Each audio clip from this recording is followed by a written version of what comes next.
Hey, Kate. It's me. Do you even remember who I am, or have you forgotten me already? I hope you haven't. Anyway, how have you been?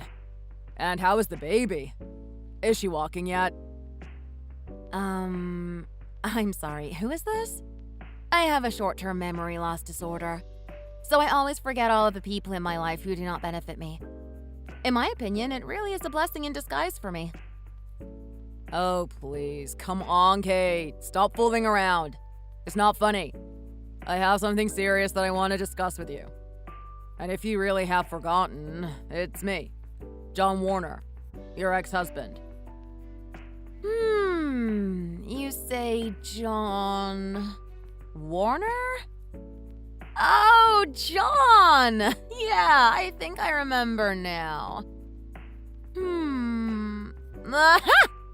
You are that good-for-nothing ex-husband who ran off and had an affair with some young, brainless bimbo while I was suffering pregnancy symptoms with your baby in my stomach. I'm so sorry, Kate. I know there's no excuse I could possibly give you to make you forgive me for what I did to you and the baby, but I really have changed. I am a completely different man now. I guess you could say that I finally grew up. All I can say is that I genuinely am sorry. And I really want us to get back together again. Let's go back to how things used to be. When things were still so good. Before I was so incredibly stupid. Please, Kate. Can't we just start over? I don't really love this woman, Kate. In fact, I thought I did, but I don't. I can't live with her anymore.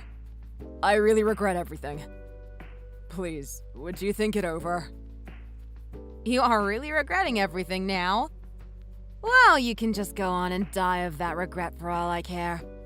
As far as I'm concerned, we were done for good a long, long time ago. Maybe you should have considered how much you might regret cheating on me and the baby and running off with that bird-brained floozy before you went and did it all. It's way too late now, John. After all the crap you put me through, you actually thought I could ever forgive you. Are you really that clueless? Have you forgotten exactly what you did to me? Exactly what you said? If not, then I will help you remember. Let's go back and recall what happened about a year ago, shall we?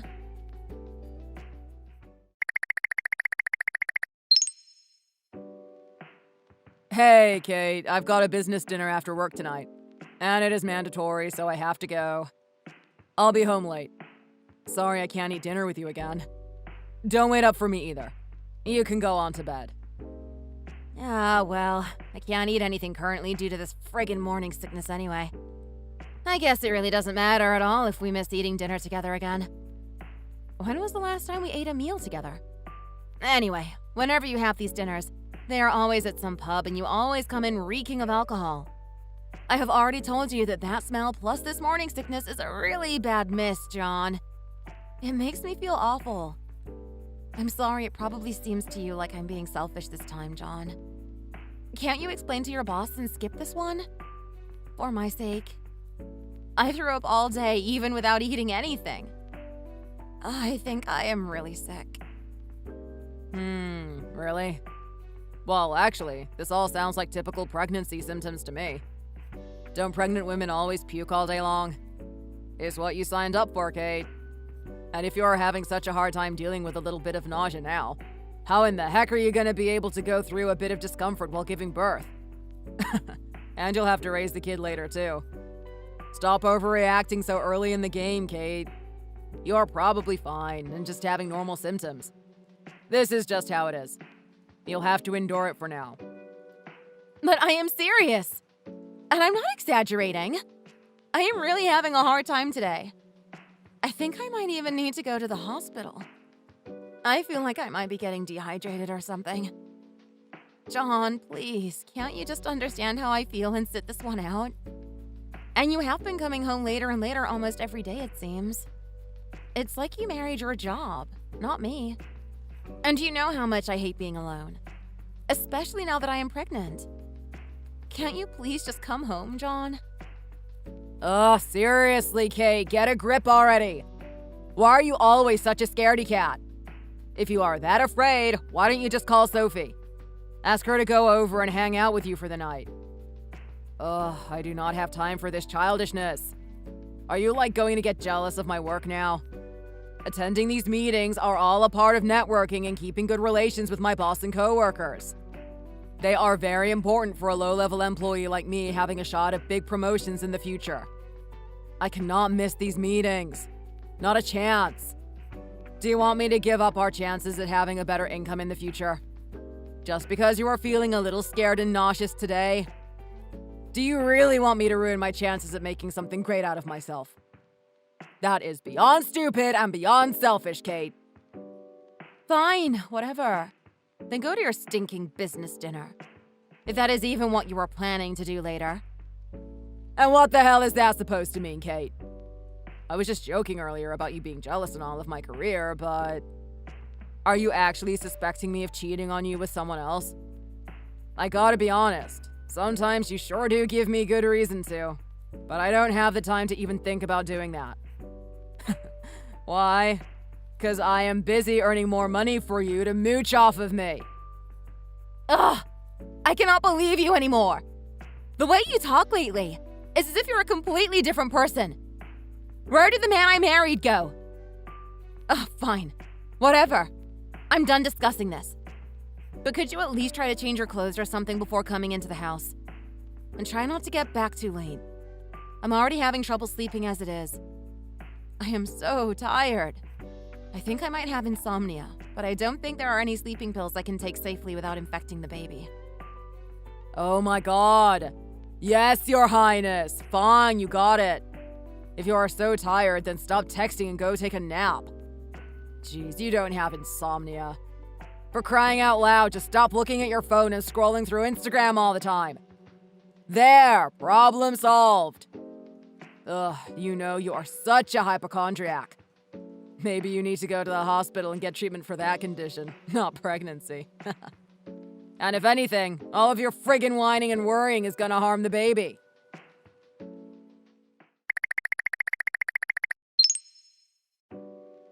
Hey, Sophie. Are you busy today? Oh, hey, Kate. Long time no talk.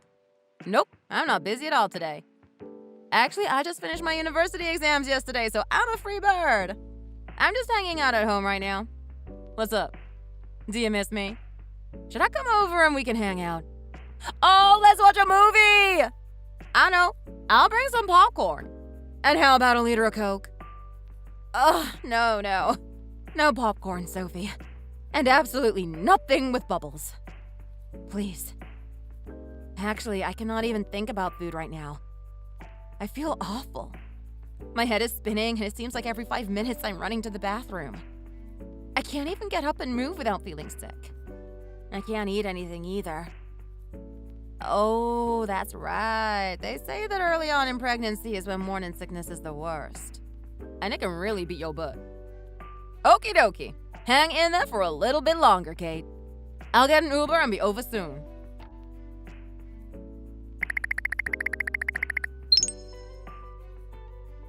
Thanks so much, Sophie. You really helped me out today. You can let me know if this calling you whenever I need someone business is a pain in the butt. Anyway, you always drop everything I run over to help me whenever I need it. I'm really thankful for that. Oh, Kate, stop that. There is absolutely no way that helping you would ever be a pain. You're my best friend. We are like family. But I would be lying if I didn't say I'm really disappointed with how John has been. I mean, where in the world has he been whenever you've needed him? Well, he has been really busy at work. He says he is trying to attend all these get-togethers so he can get on everyone's good side and get a promotion. I mean, if he can get a promotion, it'd be better for the baby too, right? Oh, is that so? Well, I just hope that really is the case. You've always been such a kind of warm-hearted person, Kate. But sometimes I worry that maybe you're too nice for your own good. Something seems off, Kate. If I were you, I'd be signing the divorce papers right now. I understand how you feel, Sophie. But really, everything is fine between us. I'm sure nothing is going on. Thanks so much again for taking me to the hospital to get fluids earlier, too. Ugh, but I can't believe I completely forgot my wallet. I'll transfer the money back to you right away. Later, when I'm a bit further along and this morning sickness calms down, let's go out for something to eat together. It'll be my treat. Oh, really?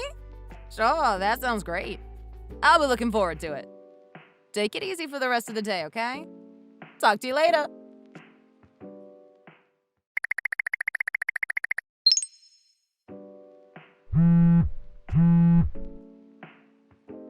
John, where are you?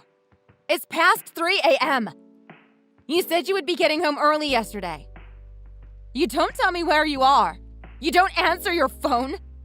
What are you doing right now? Oh, jeez. Who the hell is this? So annoying. Oh, is this my ugly wife? Oh, it is. Yay. Bingo. Leave me alone, toots. Daddy's busy. What? John, are you drunk? How much did you drink? Yeah, I am so wasted right now. Oh, I drank so much. I broke my record for fireball shots. But I'm okay. I'm okay. Don't worry, I'm fine. Why do you keep doing this? These don't sound like business meetings anymore. You know what I think you're doing? I can't even say it. I've been holding these thoughts back for a long time now because I love you and I don't want my suspicions to be true. But enough is enough, John. I want to get a divorce as soon as possible. I'm pregnant with your child and I've been so sick. But what have you done for me? Nothing. Can you consider my feelings and needs at all? Is it so hard to step up, be a man, and take care of the mother of your child? Oh, jeez. Here you go again, always whining and nagging. It's so annoying. It's my life and I'll do what I want, witch. And what are you, 2 years old? Go and wipe your own butt. You expect me to be some kind of slave? Why the hell do I always have to tiptoe around you and be at your beck and call? You're a grown adult. Take care of yourself for corn's sake. You're always making a big deal about everything and ordering everyone around like you think you're royalty or something. Don't you see? This is exactly why I hate going back to that house. What? I'm making a big deal about things. And how have I been ordering everything around? What world have you been living in, and what the hell happened to my husband? Don't you regret talking to me like this? Nope, not at all. Why would I regret it? You'll never leave me. I'm the best you could ever get, babe.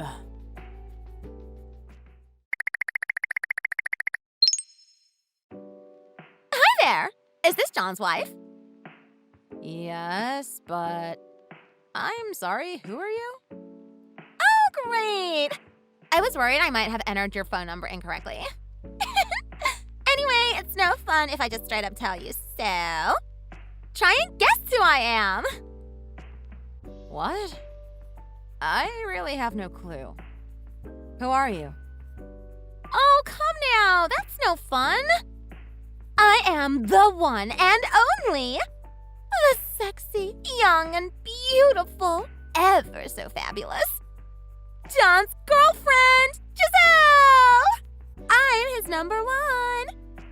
I wish I could see the look on your face right now. I bet it's amazing. So you're the reason why John hates going home, huh? No wonder. Wait, what? Girlfriend? That dingbat actually gave you my phone number? And now you're going around boasting about being some married man slutty tramp. Wow, look at you with that snappy comeback. I expected you to be completely speechless. Yep, I'm his girl, and he is madly in love with me. Not you. We love each other so much we can't live with one day without being together. Wow, you sure have some nerve. I've gotta say, I'm impressed. To contact me, the wife, directly. I'll commend you for your sheer idiotic courage. By the way, why are you bothering to contact me like this? Are you going to beg me to divorce him? Oh my god! It's like you read my mind. Ooh, are you psychic? Anyway, you won't mind giving me your place as his wife, will you? Every day you stress the poor man out so much. Won't you please set him free? I just can't stand seeing him suffer any longer. So, how about hurrying it up a little and signing the papers? Stop stressing him out and ruining his life. I think it's the best for everyone. Don't you think? How old are you? Like 14? Maybe 15? Anyway, you're quite bold. And seemingly quite spoiled, too. Do you think I'll just go ahead and do what you want? How big is that head of yours, really? Even if I do what you want me to do, there is no way in hell I'll do it in the way you're anticipating. Don't scratch a cat you can't kill, you trashy witch. And don't you even dare contact me again. Got it? If you send me even a single emoji, you'll be sorry.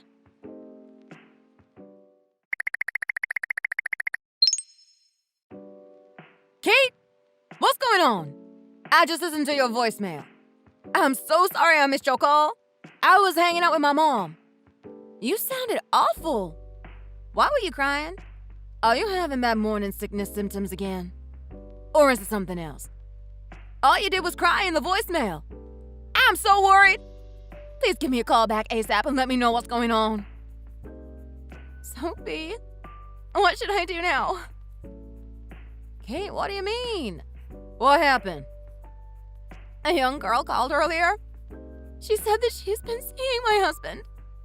They've been having an affair. She told me to stop stressing him out and ruining his life and to get a divorce immediately. That was how the conversation ended. I didn't know what to say. I still don't know what to do. I can't stop crying. It's bad enough that he has been cheating on me, but I'm even pregnant with his child. I'm so hurt. I don't even know what to do now. Kate, I'm so sorry. Actually, I saw something the other day, so I've had a feeling, but I just didn't have the heart to tell you. I'm so sorry. Wait, Sophie, you knew and you didn't tell me? How could you not tell me about this? It's not like I knew from the start. Like I said, I found out only a few days ago. I saw John going into a motel with another woman. I know that it's not good for pregnant women to be shocked like this, so I went back and forth trying to decide what I should do. And honestly, I've been feeling so guilty every time we meet since I became aware of this. It's the truth, Kate, really. I'm so sorry. Is that so? You already found out before I did, but you've been keeping it a secret from me to protect me and my baby's health. So you didn't tell me only because you thought you were helping me? Yeah. I really am so sorry, Kate. Please believe me. I can go over there now and you can slap me if it makes you feel any better. Oh, no, Sophie. You did nothing wrong. I understand why you didn't tell me. You don't need to apologize. You did nothing wrong. I wish I didn't ever need to say this seriously, but... Kate, you have to divorce that jerk! And sue him for everything he has! You can raise the baby yourself, Kate. I know you can do it. And I'll help you. Leave that dirtbag behind and find someone who actually deserves you. Make that scum of the earth regret what he's done to you. Make him regret losing a 1 in a million catch like you. Don't think of finding out the truth and divorcing him as a bad thing either. Think of this as a blessing and a chance to move on and find someone 100 times better. I'll be here to help you as much as I can along the way. Thank you so much for thinking that way, Sophie. I'll go through with the divorce. And it won't just be for me. It'll be for the baby, too.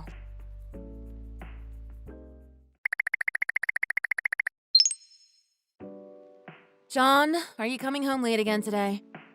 It's way past the time you usually get out work. Where are you? Seriously? This again? Why are you even bothering to ask? You should know the answer by now. If I'm late, it's because I made plans with my friends or I had to work overtime. Why must I make you aware of everything I do and everywhere I go all the time? I started feeling the baby's heartbeat today. Aren't you at all curious to hear what it sounds like? You never asked one thing about the baby. Like if it is developing okay, or if it's a boy or a girl. Do you even care about your child? Do I have to care about those things? And besides, if anything were actually wrong with the kid, it's obvious that you would have told me by now, isn't it? Is there any reason why I should have to keep worrying and asking all the time? When I have a moment, I'll come and see you and the baby. Jeez, you know I'm a busy man. I have work to do. I don't have time to worry about little things like you do. Look at you pretending to be a hardworking father. What good did I ever see in you? What a worthless piece of crap I married. On the day you proposed to me, when you knelt down on one knee, I should have used my high heel to kick you where the sun don't shine. Walking down the aisle to you was the biggest mistake of my life. Kate, what the hell did I do wrong this time? Why are you going off at me like this? Have you gone mad? Oh yeah, I've gone totally crazy, John. But not as crazy as you, apparently. Anyway, it's not worth my time to chew you up about what you did. Let's not drag this out any longer. I want a divorce. You want a divorce? Yeah, and I'm quite sure there is no need for me to tell you the reason. You should be able to figure that one out by yourself. I hope. Well, thank goodness. I've been waiting forever for you to say that. Okay then, let's divorce. I'm all for it. Let's go ahead and file the papers right away. The sooner the better, right? I couldn't agree more, creep.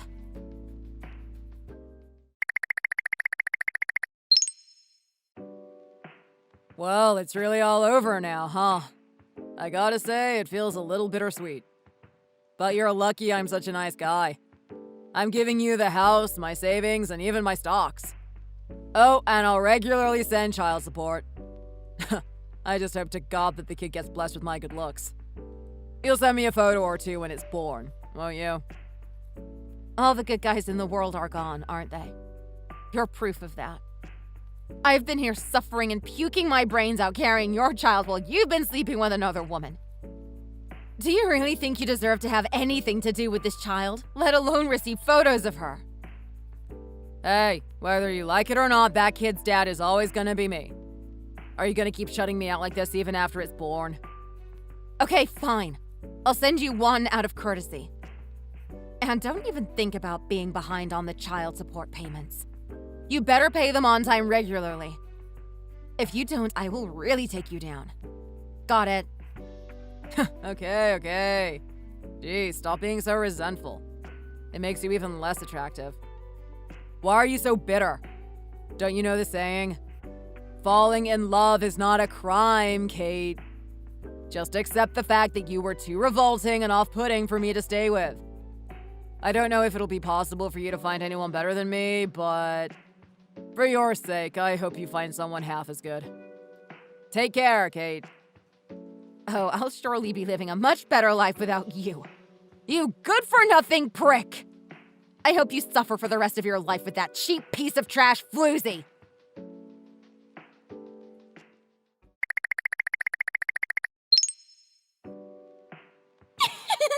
Hey! Congratulations! I heard the divorce is finally official. Jeez, it took long enough. It would have been nice if you had hurried it up a bit more. Oh, yes. The good-for-nothing man whore is all yours, Miss Slutty Wench. Come to think of it, you two really do suit each other well. You completely tore apart a marriage, and on top of that, you stole a father away from his child. Aren't you so proud of yourself? Oh, of course I am. Anyway, John is mine now and in much better hands. So you don't need to worry about him anymore. And don't worry, he'll make sure to send the child support on time every month so you can continue to mooch off of him. It wouldn't be if just the two of us were living comfortably. As long as you can still steal a piece of his pie, you'll be content, right? Good luck raising the little brat all by yourself. Bye-bye now. Oh, yes, thank you. And I hope you enjoy being with that backstabbing traitor. And don't worry too much for now. It'll probably be a few more months until he finds someone else to have a filthy affair with. Take my advice and don't marry him. It'll be a lot less messy later. Well, unless he knocks you up too.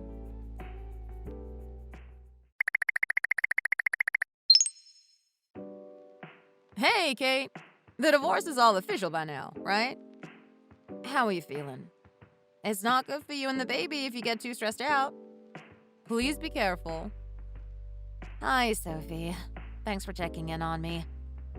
Actually, I had some spotting earlier today. It was really scary. I went to the hospital and got checked out. Thank God the doctor said that both the baby and I are fine.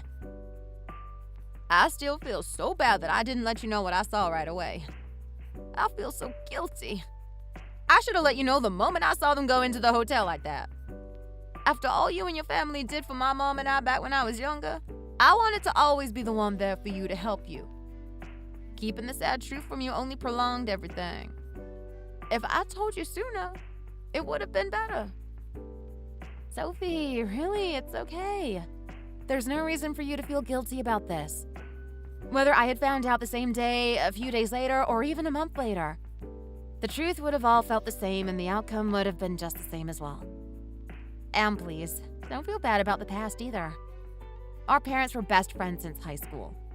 And you and I have been best friends since we were kids. It was only natural that she and my whole family helped us out. Remember game nights? Our two families always had so much fun. And besides, in my opinion, the years when you two lived in our house were the best. I know, but I still can't help feeling bad. The same thing even happened to my own mom, remember? We moved into your place because my awful dad won the house.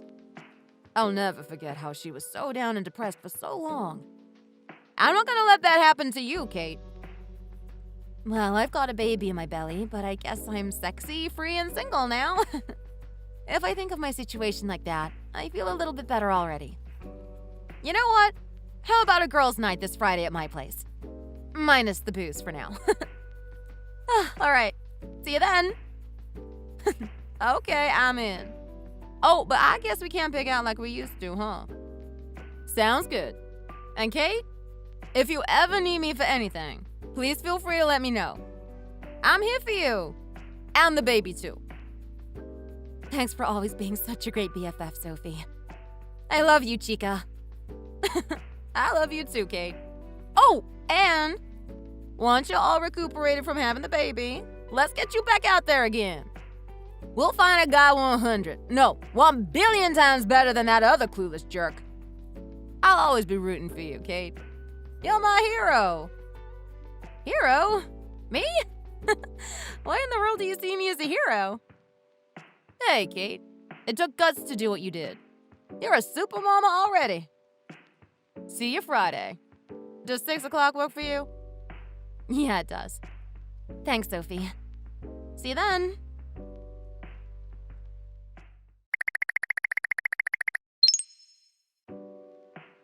Well, after that blast from the past, is it all coming back now?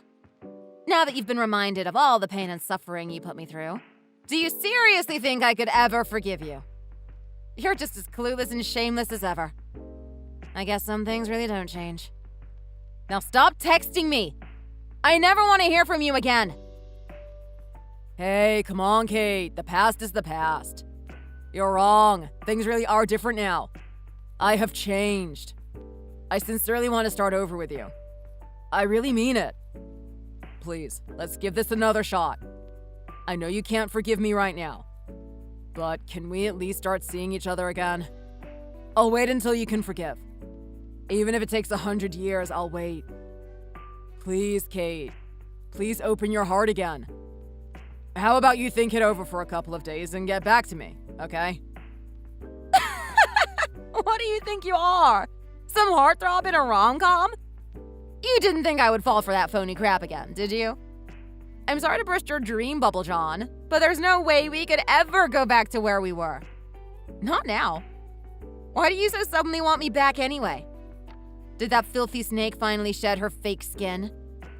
Tell me, what was her true identity after all? Yeah. Actually, you're right. She tricked me. Happy. She told me she was super well off and lived in a mansion. It turned out her so-called mansion was a rat-infested basement apartment in the slums. Whenever we went out for a date, her cackling gaggle of friends would tag along. They'd all rack up the bill and leave me to pay it. I was completely scammed, Kate. Don't you feel the least bit sorry for me? OMG. That's awesome. Well, serves you right. Actually, on second thought, it's too bad that she didn't go off and cheat and sleep around on you too. That would have really served you right. It would have been the icing on the cake for me. Oh, by the way, the icing on the cake at Sarah's first birthday party was absolutely delicious. Really, it was the best cake I'd ever had. Too bad for you, you'll never be invited to one of her birthday parties. Too bad for you, that is. You'll be happy to know that Giselle did cheat on me too. In fact, she had not one but 2 other boyfriends besides me. She was seeing all of us at the same time. So, yeah, you were right. She's completely garbage. Apparently, she always was. OMG. No way. I am literally rolling around on the floor laughing right now. See? I learned my lesson. So, can't you give me just one more chance? I'll be the best husband and the best father in the world. Please, Kate. Ugh, jeez. I feel like I just stepped in some dog's dump. That's what your words sound like right now. Sorry, dear, but there is no way in hell I will ever forgive you for what you did or even consider starting over with trash like you. You've got a better chance getting struck by lightning. And boy, would I love to see that happen. I'll pray that you live the rest of your life alone and forever regretting what you did. Oh, by the way, don't forget to pay the child support on the 20th. Well then, take care.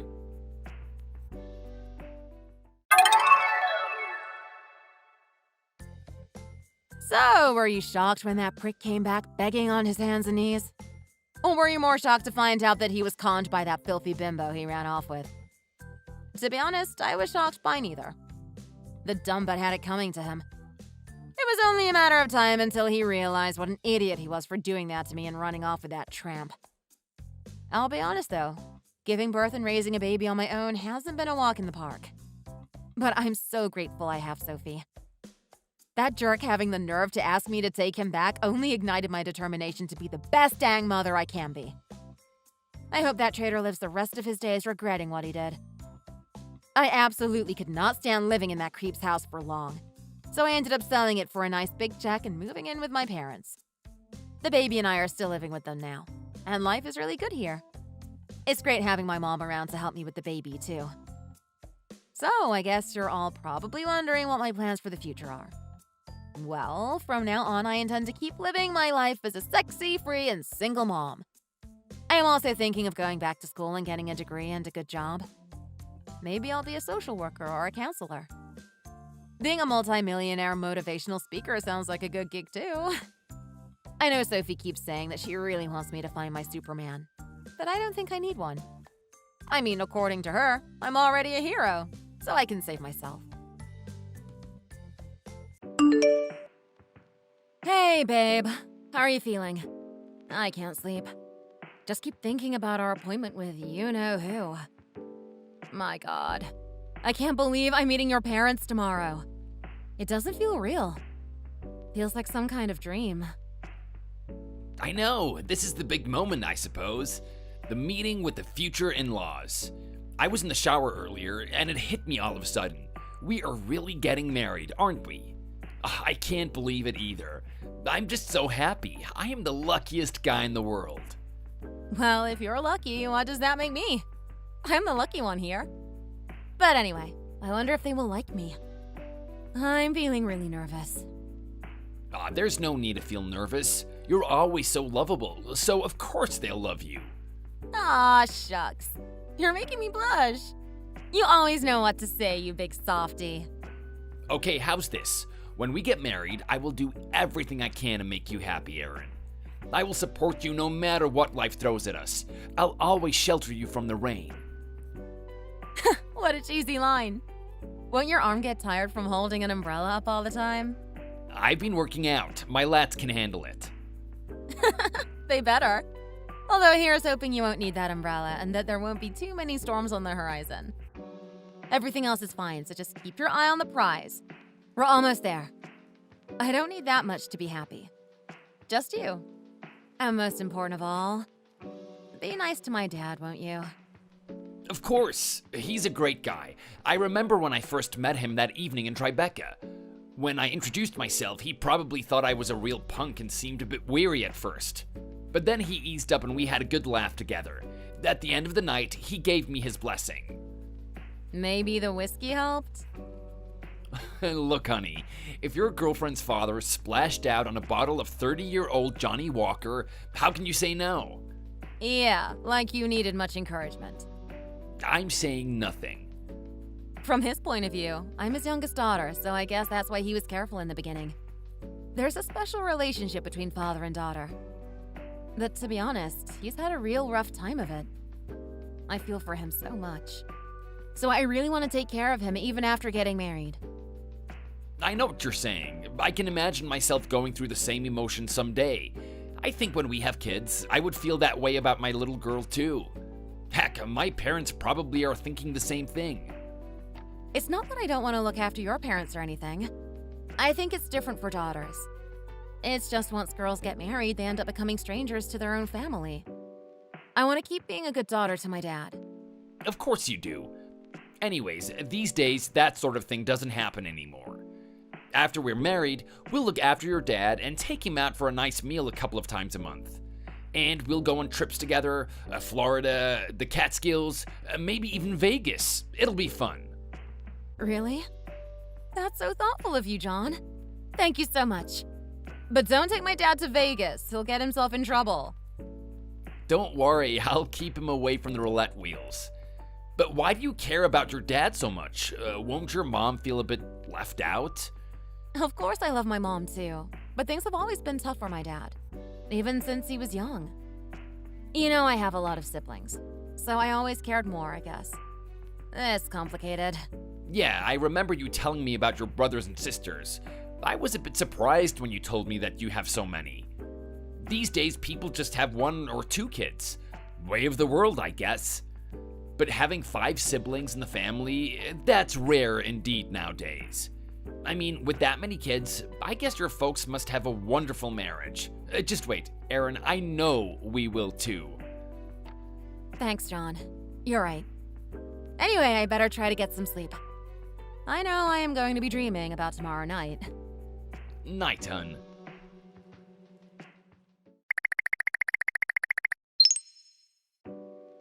Hey, Dad! Today is the day. Are you all set for the meeting with the in-laws? Aaron, to tell you the truth, no matter how many times I meet future parents-in-law, I can never get used to it. Compared to all those other times, I mean, when your brothers and sisters got married, I feel way more nervous now. I mean, you're my youngest daughter, for goodness sake. And for the youngest daughter to get married, that's a special thing. Don't be nervous. It's just a silly formality after all. Remember that. You'll be fine as long as you don't drink too many cocktails. Don't blame the cocktails, blame my nerves. At the end of the day, the reason we are having this meeting is because you raised me so well. That's why I'm already getting married at my age. You know it's all thanks to you, right? Oh, well, I'll be. Doesn't my baby girl always have a way with words? You know I didn't do anything special, right? You grew up so beautifully all on your own. Jeez, what are you talking about? It's so crazy to think that I was pushing you down the street on your first bike one day, and then the training wheels came off, and then before you know it, you're meeting the parents of the man your youngest daughter will marry. Life goes by in a flash, I'm telling you. You need to savor every moment, Aaron. If this is how you're talking now, I'm dreading you after a few drinks. You and waxing philosophical? Seriously. Let an old man say his piece. Wait until your youngest is walking down the aisle. Anyways, you're coming later on with John, aren't you? Yeah, we're going out for a little date in Little Italy first, and then we'll head straight to the venue. Don't fill up on cannolis before tonight. I'll tell the driver to make sure he gets me there on time. See you later, sweetie. Later, Dad.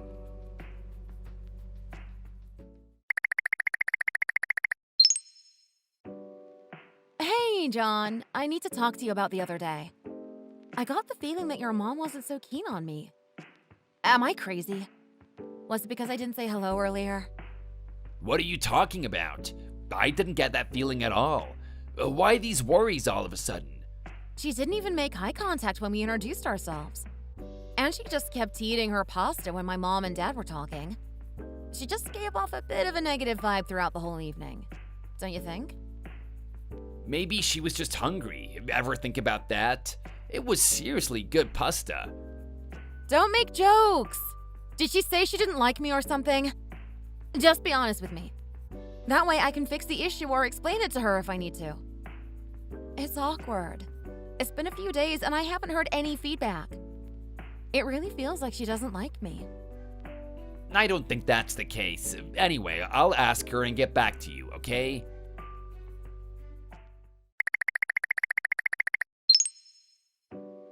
Hey, Erin, I spoke to my mom.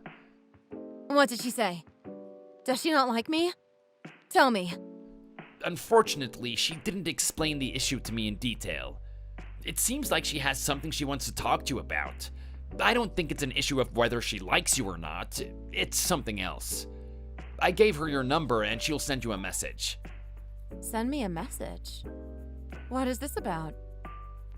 Yeah, but hey, it's good news that she doesn't dislike you, right? At least there's that. If she didn't like you, she would have told you straight up. She's like that. She speaks her mind. Right, I see. Did I do something wrong, I wonder? I have no idea what it could have been. Erin, don't get ahead of yourself and don't worry too much. Just be patient and wait for the message. She said she would get in touch with you, so she will. Thanks, babe. I'm so nervous. It feels like my heart is jumping out of my chest. I haven't felt this nervous since our first date. I want to have a nice relationship with her, but I feel like I've messed it up from the start. Like we've gotten off on the wrong foot, you know? You are nice enough for any kind of relationship. You'll be fine. Don't worry. Thank you, sweetheart. I'll wait for her message.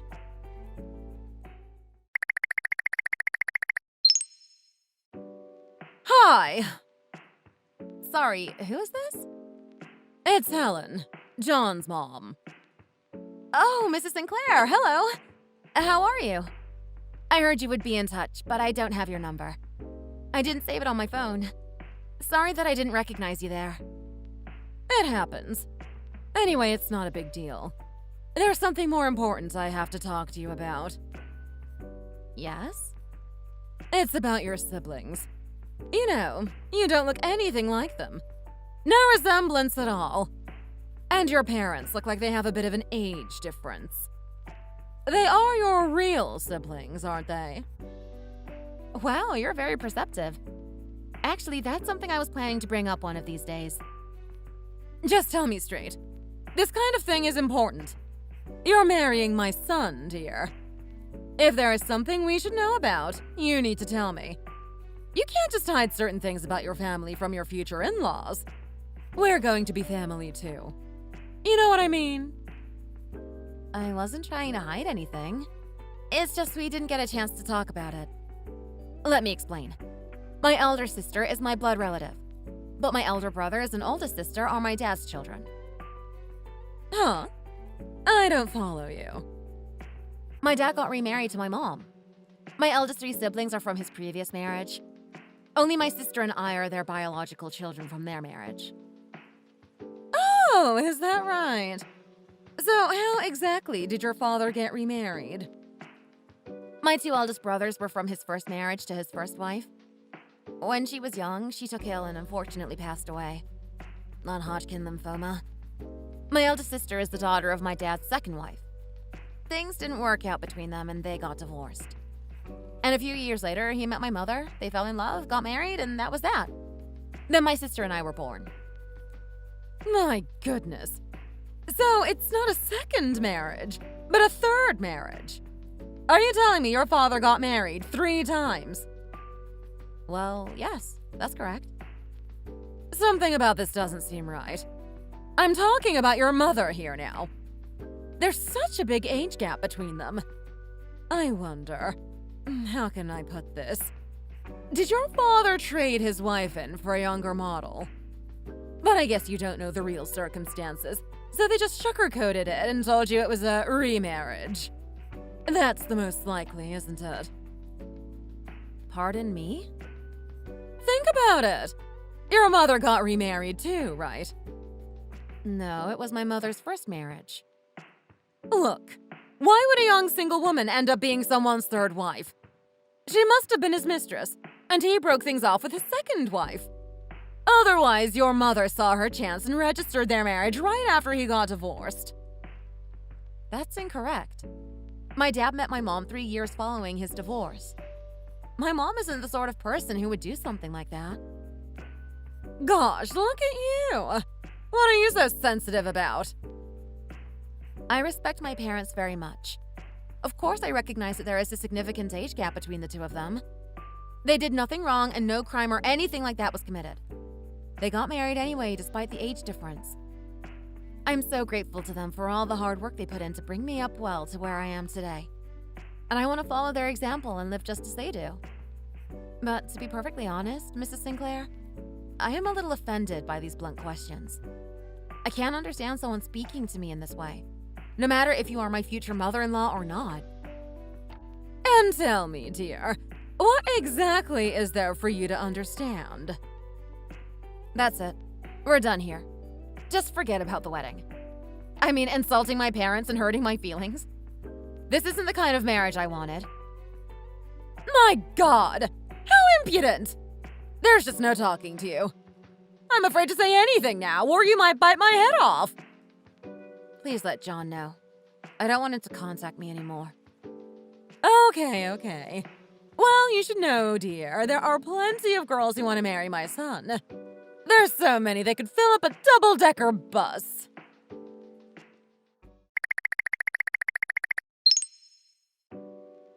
Honey, talk to me. What is going on? I heard some story from my mom that you want to call off the wedding.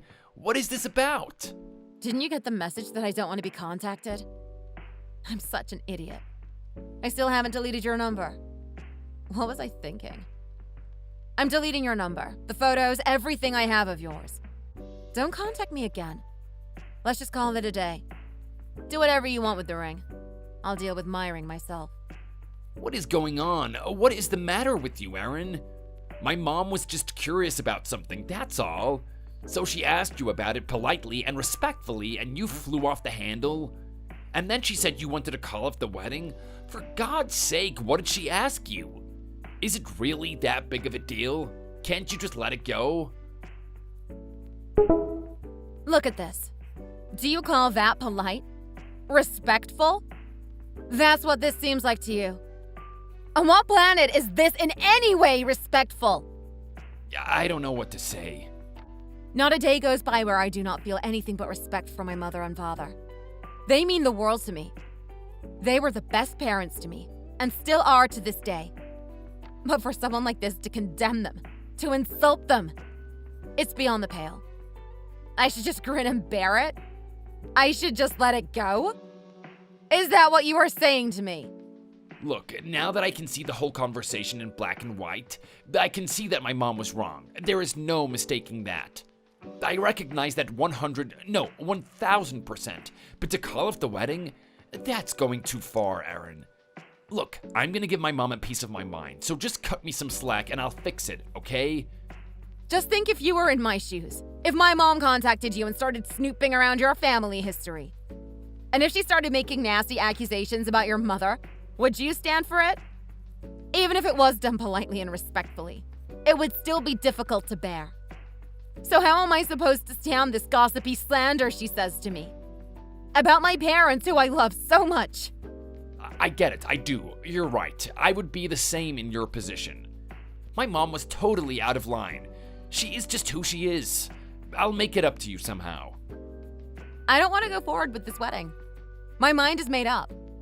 I don't want to hear from you again. It's over, John. See, this is the part I don't understand. Why am I being punished for something my mom did? Look, she was wrong. I said as much. But now you're out of line. Calling off the wedding? If you can't see why I would want to call it off, then you don't know me at all. My family is everything to me, John. You are everything to me, Erin. I thought we were gonna make a family of our own together. I thought so too.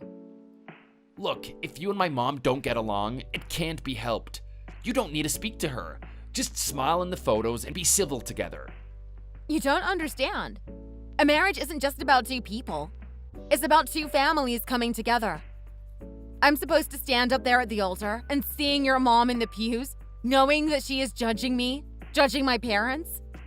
How dare she? And even after the wedding, what then? Every time we meet on family occasions, it'll be the same. Christmas, birthdays. I just can't accept that. And all this because... what? My father led a different life from most people? My mom is old-fashioned. She just thinks it's odd that someone could get married 3 times. She saw all your siblings and wanted to know the whole story. But you know me, Erin, I'm not like that. He got married 3 times because that was the hand fate dealt him. He got married to the love of his life and she died of cancer in a hospital bed. Wasted away to nothing. Then in his grief, he met someone else who he thought he could start a new life with. But it didn't work out. That's life. She didn't really love him, and so they divorced. What should he have done then? Because marrying 3 times is unacceptable to people like your mom? Just spend the rest of his life alone? Erin, I don't think she meant it in that way. And then to call my mom, who was the kindest, sweetest person on this earth, some kind of homewrecker. How can you just say that about someone you barely know? Is she psychic? A fortune teller? Does she think she is some kind of genius who can guess people's whole lives based on their age and appearance? I've never been so angry and disappointed in my whole life. She was just curious about your family and the age difference. Maybe on the surface that's true, but what your mom is really saying is that I shouldn't be alive. If my dad had acted properly according to her standards, he wouldn't have married my mom and I wouldn't have been born. Erin, please. I wouldn't be here, and she wouldn't have a daughter-in-law from a disgraceful family. So I can't accept that. I don't want to be a family member of a woman who treats people in that way. There are all sorts of people in this world, with all kinds of lives. I wish that more narrow-minded people like your mom would understand that. What about you, Erin? Now you're insulting my mom. Aren't you being a bit hypocritical here? It's not hypocritical. My parents were nothing but kind to your mom, and this is how she repays them. I have a right to be angry. I can't believe you're doing this. Goodbye, John. Erin, please, just wait a minute. Erin?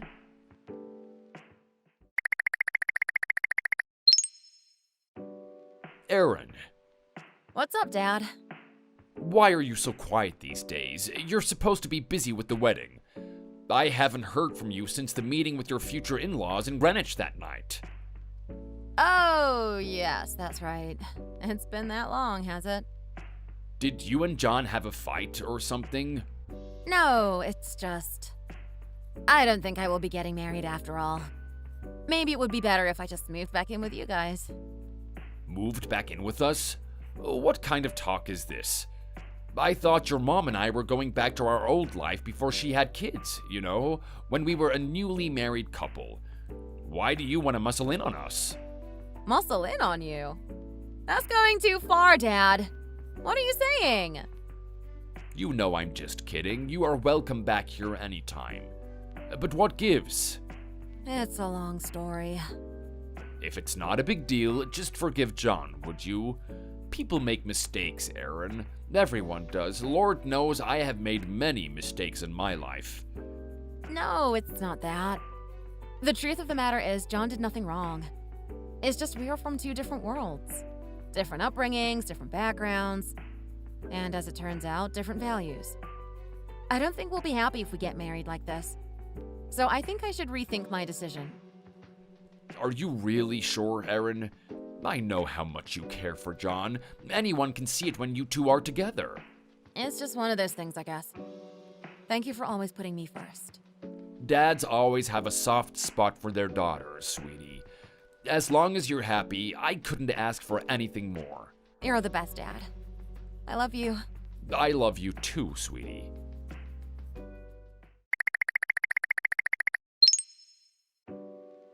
Hi there. How have you been? Mrs. Sinclair, can I help you with something? I just wanted to tell you that I really regret what I said last time. John was really upset, and now that I think about it, I think I was too harsh on you, dear. Please accept my deepest apologies. Why are you saying all this out of the blue? To be honest, I have been thinking about it for some time, and I finally worked up the nerve to contact you. You see, a while ago I ran into your father in the street when I was out shopping. And I thought that it's no use carrying on like this. It makes no sense. I made life difficult for my own son, and I hurt someone else's precious daughter. I see that now. It's been eating me up inside. I thought it would be okay to reach out and apologize to you. I mean, should I just stay being silent and carry on saying nothing? You met my dad? Where? He never mentioned it. Well, I say met, but maybe he didn't realize it at the time. I am a little confused here. I didn't speak to him or anything. I actually just saw him from a distance. It was outside this really grand old building on Park Avenue. The Fitzgerald. He walked in and the doorman greeted him. I heard him calling your father Mr. Yates. I was curious to know, is that your father's building? Yes, that's right. He owns that building. What of it? Well, I thought so. This is very exciting indeed. You know, a little bird told me some interesting things about him. It seems like everybody in the neighborhood knew his name, except for me. He owns a bunch of buildings, doesn't he? My cousin Sally told me that the Grayson on 54th Street and the Chevalier Hotel in the East Village, those belong to him as well. Is that true? Yes, that's right. He owns and operates several buildings as part of his business. He has to be worth millions of dollars. Why didn't you tell me something so important? Well, I mean, you didn't ask? Now I see why he remarried that young girl. He's clearly a man of means. A big shot. I can't believe you never mentioned your father was such a great tycoon. What does it matter? Erin, dear. If I knew about this, I wouldn't have said those things. I've been doing some thinking. Maybe it's time for my John to stop being a lowly office drone and finally move up in the world. Move up in the world? I mean, when can we get another chance like this? What exactly are you saying? We're already broken up. Yes, so I heard. How can you just cut off an engagement like this so suddenly? You need to know. John is really suffering now. He's a total wreck. He doesn't even talk to his own mother anymore. It's really difficult for me as well. I feel like I am losing everything dear to me.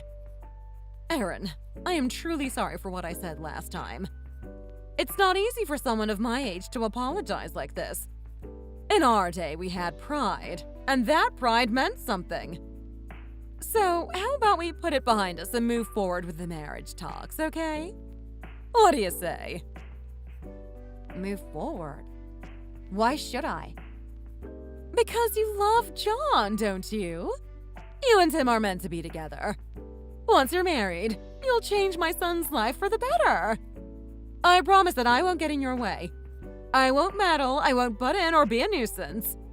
I'll be good to you, Erin. We'll be just like mother and daughter. So what you're saying is basically you'll welcome me back with open arms. All because of my dad's fortune. That's why you want me to get back together with John. Well, that's a very direct way of putting it, but you aren't wrong, I guess. I will level with you, dear. A family with wealth is a much better proposition than one without a penny to their name. I just want my son to have the best life available to him. Isn't that fair enough? Doesn't every mother want the same for her children? I'm sorry to break it to you, but even if we get married, I have zero interest in my father's money. And I'm going to tell John that he has to keep working after we are married. Whatever you think is best. But here's something you need to understand. People with money need to spread that wealth around. And your parents probably have different ideas, despite what you say. My John has a good head on his shoulders. He's always been bright. If he just had a little support, he's the kind of guy who would do really well with someone like you by his side. I think it would be better if he finds someone else. Whether it be running a business or in personal life, it's not going to work. Not with my family. So, what are you saying? Just because my dad is wealthy doesn't mean that I am. But won't you inherit it when he, heaven forbid, passes away? You have a lot of siblings, yes, but your mother is now his legal wife, isn't she? In which case, you and your sister will pretty much get everything. So how can you not be interested? You don't have any children yet, but when you do, you'll see what I'm talking about. My father is still in the best of health. I have paid no thought whatsoever to the idea of him passing away. But even if that were the case, I don't want to live off my dad's money. What on earth are you saying? This isn't about your choice to be by yourself. You need to think about your husband and his family. I'd rather give it all to my mom. She's the one who deserves it. Your mother. Oh my heavens. You were born into wealth, my dear, but your mother married into it. Don't you think you deserve it more? Who are you to say who deserves what? I don't even know you. Maybe not. But after all, she was just the trophy wife of some rich businessman. What?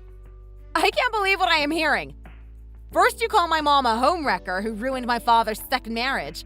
Now you are calling her a gold digger who just married him for his money? Well, if the shoe fits. Okay, you know what? I think it's best for me to be on my own for now. I feel like I have learned a lot from this experience, Mrs. Sinclair. I guess I should thank you for opening my eyes. You seem to be holding on to some kind of grudge. When someone like me, your elder, swallows her pride and apologizes to you, it's polite to say thank you. Do you understand, dear? We could have just moved on, but you just keep picking at it. What's done is done. You can't forget about it and move past it. You remind me of something my grandmother used to say. A woman as obtuse as you is no use to anyone, rich or poor. To a certain extent, I get where you are coming from. It's understandable that you would be curious about the circumstances of my family. But the way you went about it was so incredibly rude.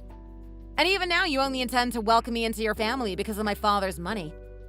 You expect me to accept your phony apology so you can get what you want. Who's the real gold digger here? I see absolutely no reason why I should marry your son. I'm merely stating the facts, that's all. I'm not just after your father's fortune, believe me. I'm just looking at the big picture. You are still young and have a lot to learn. You don't know how the world works. Money is very important in this day and age. Maybe one day you will understand that. You're right. I am still young, and don't know much about this world of ours, or financial issues for that matter. Marrying John would be hard. But frankly, Mrs. Sinclair, having you as a mother-in-law would be unbearable. Look, you don't get it. What I'm trying to tell you is that we can forget about what happened. I will be nice to you from now on. I promise you that there will be nothing to regret if you marry my son. He loves you very much. I am ready to accept you as my own daughter. So let's just go ahead with the wedding, okay? Would you say the same thing if I were from a poor family? You shouldn't talk like that. And you're already from that particular family, so it's a meaningless exercise. How can you make up hypothetical situations like that? What's the point? Fine then. Would you still accept me if I declined my inheritance? If I gave up what I already have? If you would, then I will agree. I'll marry him. You're a real piece of work, you know that. You think you can play games with me now, too? Just who do you think you are? Who do I think I am? You've got some nerve. It's not enough that you insult my family. Now you think you can tell me how I should use my family's money. I don't understand what you're after.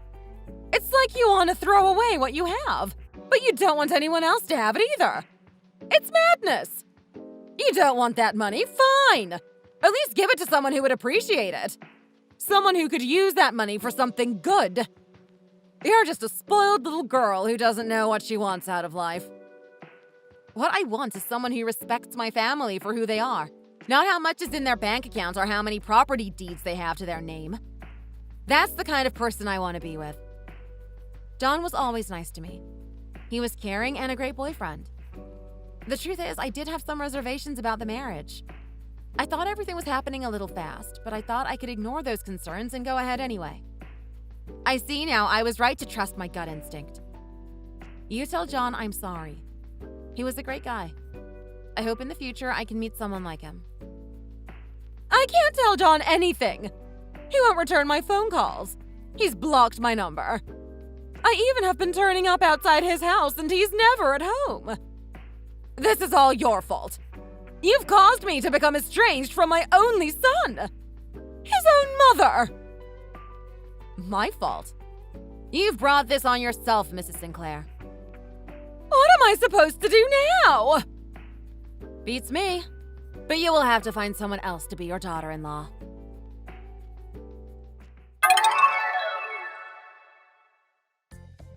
After that, I reached out to my ex-fiancé because I was tired of the never-ending bickering with his mother. She wouldn't leave it alone, so I asked him to get her to stop contacting me.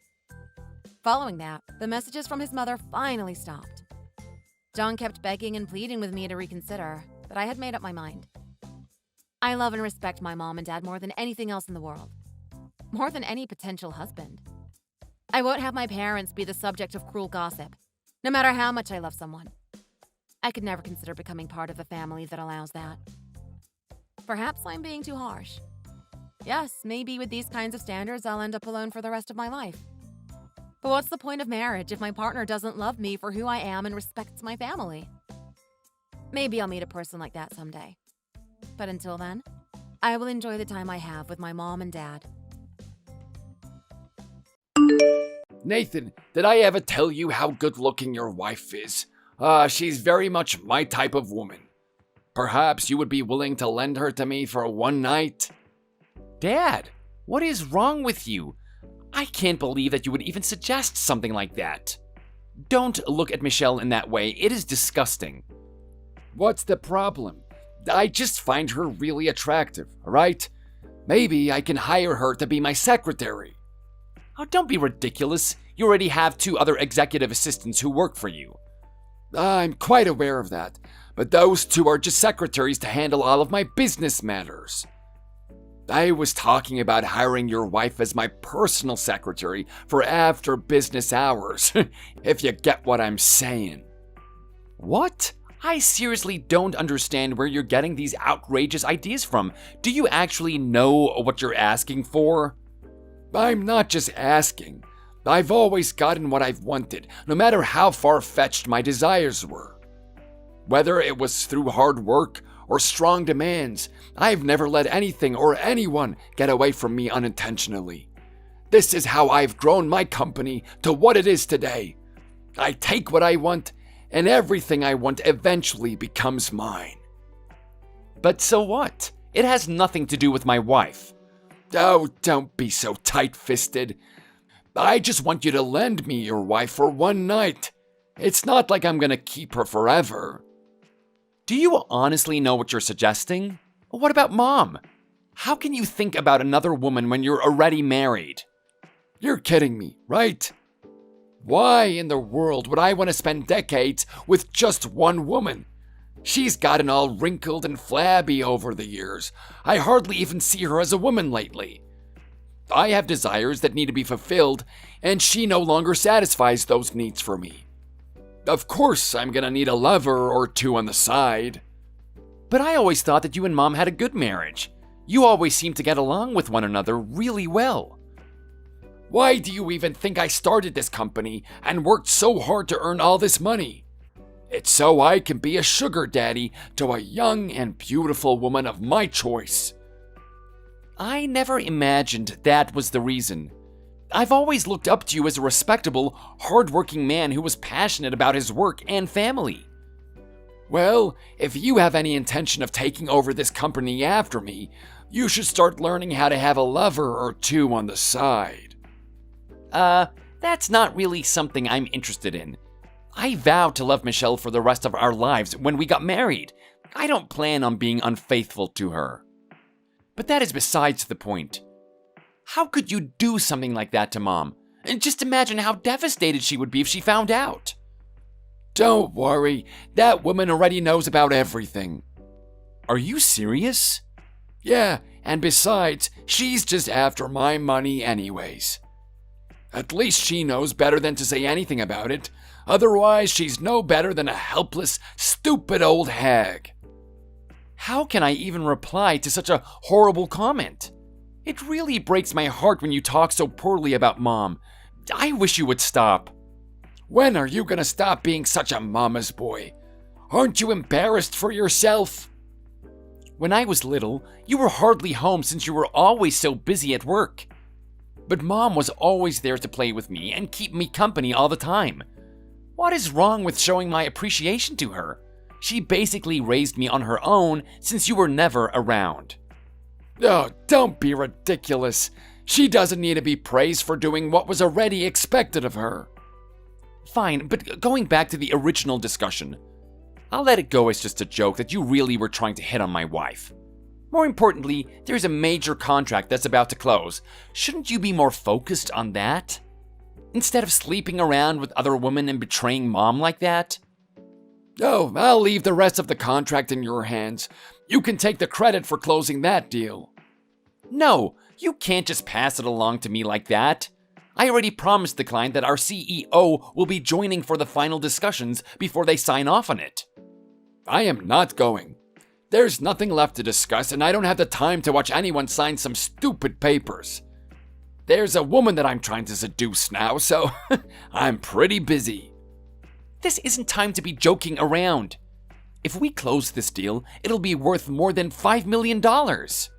You're right. That is a really big deal, so there's no way we can lose it. But you go and get that contract signed then. It'll be a test to see if you're fit to succeed this company after I retire. I'm still a junior assistant. What will they think if I go over there by myself? I'll be the laughingstock of that meeting since they're bringing their top executives. Not getting that contract will be unacceptable. You hear me? You have got to be kidding me. There's only 2 weeks left until the meeting. I won't even have time to sleep if I need to prepare the presentation for it. Sleep is overrated. You're still young, so a few missed nights of sleep won't kill you. This is the chance to give it everything you've got, so you should keep working until you fall over from exhaustion.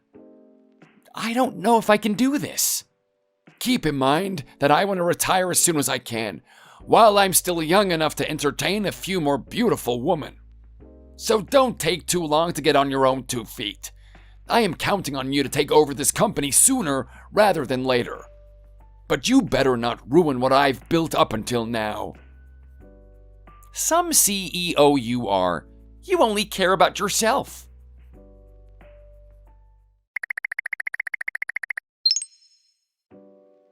I'm on my way to the client's office now for our final meeting.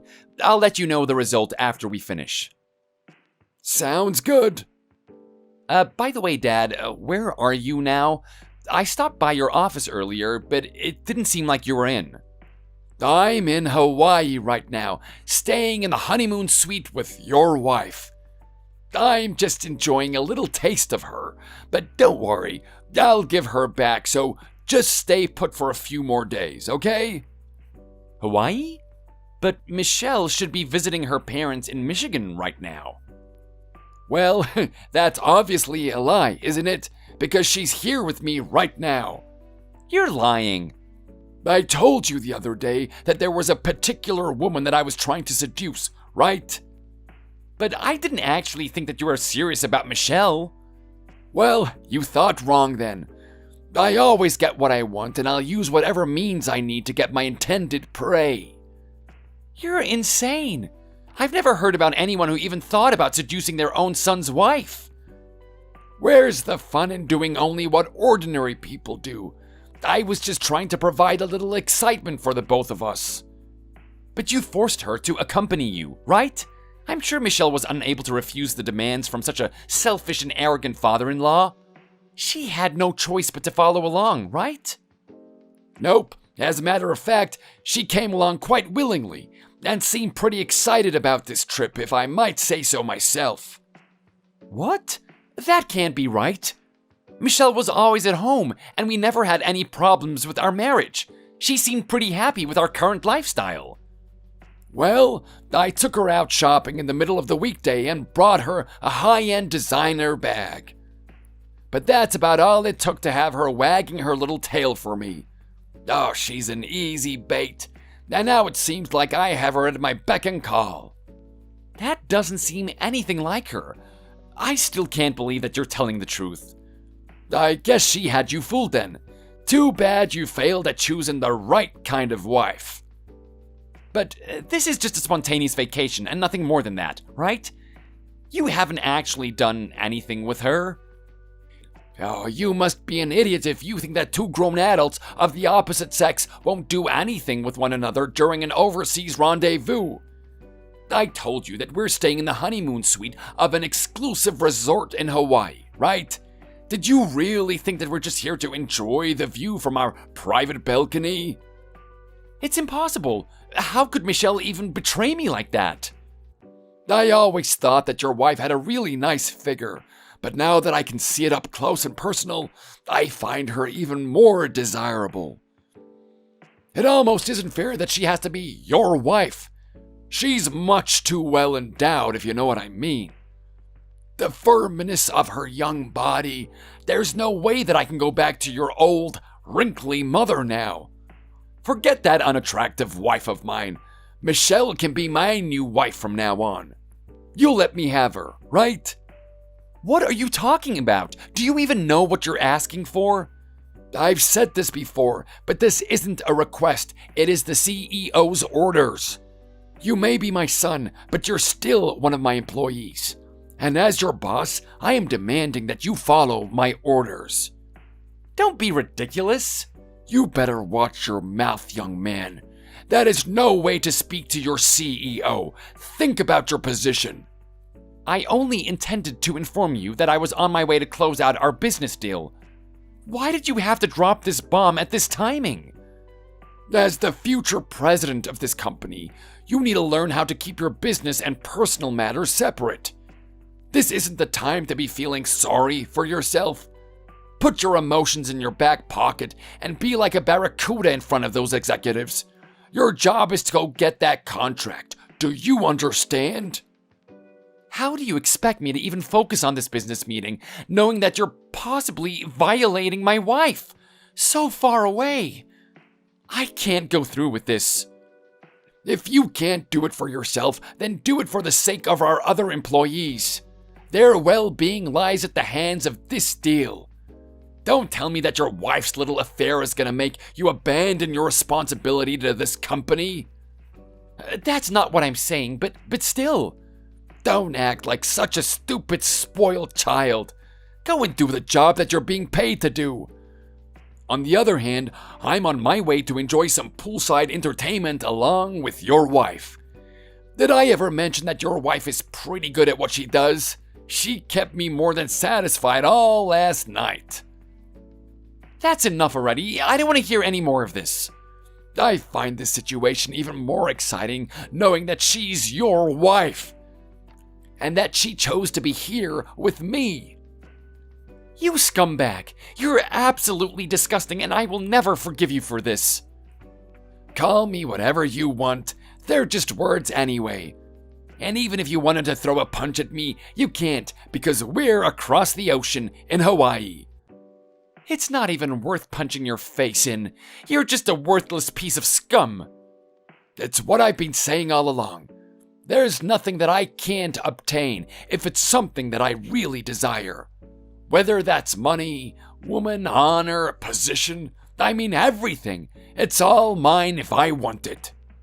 Then you didn't have to set your eyes on my wife in particular. Why did you have to steal her from me? I just borrowed her with full intentions of giving her back. Don't try to put words in my mouth, son. Don't you dare talk about her as if she's some kind of object. Look at you getting so worked up. I never get tired of teasing you like this. You haven't changed a bit since you're a boy. You always took things so seriously back then as well. You were teasing me? So all of this was just a joke? Nope, it's all true. I hate you. Good luck with your meeting. You better go and give it your all if you plan on closing that deal.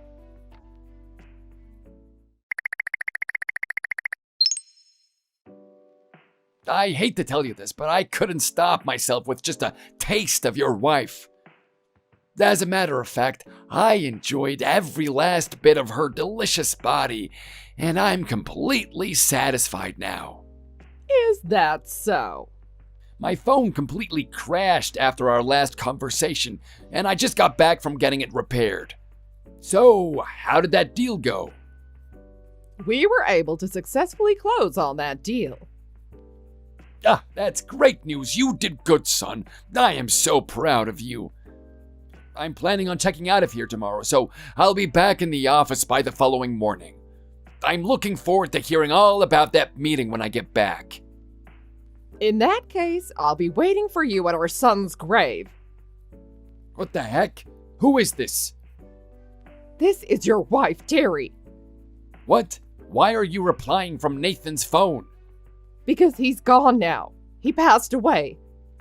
What are you talking about? That day of the big business deal. He was involved in an accident on his way home. You're just joking, right? Don't you dare accuse me of making such an inappropriate joke. I see. So it was really bad luck that my phone was broken because I'm sure you must have been frantically trying to get in touch with me. I'm sorry about that. There's no need for any apology. I didn't even try and contact you since I received the terrible news. Why not? Our son passed away, right? I should have been the first one to be notified. You have some nerve calling yourself a father after what you've done to him. How could you let yourself have an affair with his wife?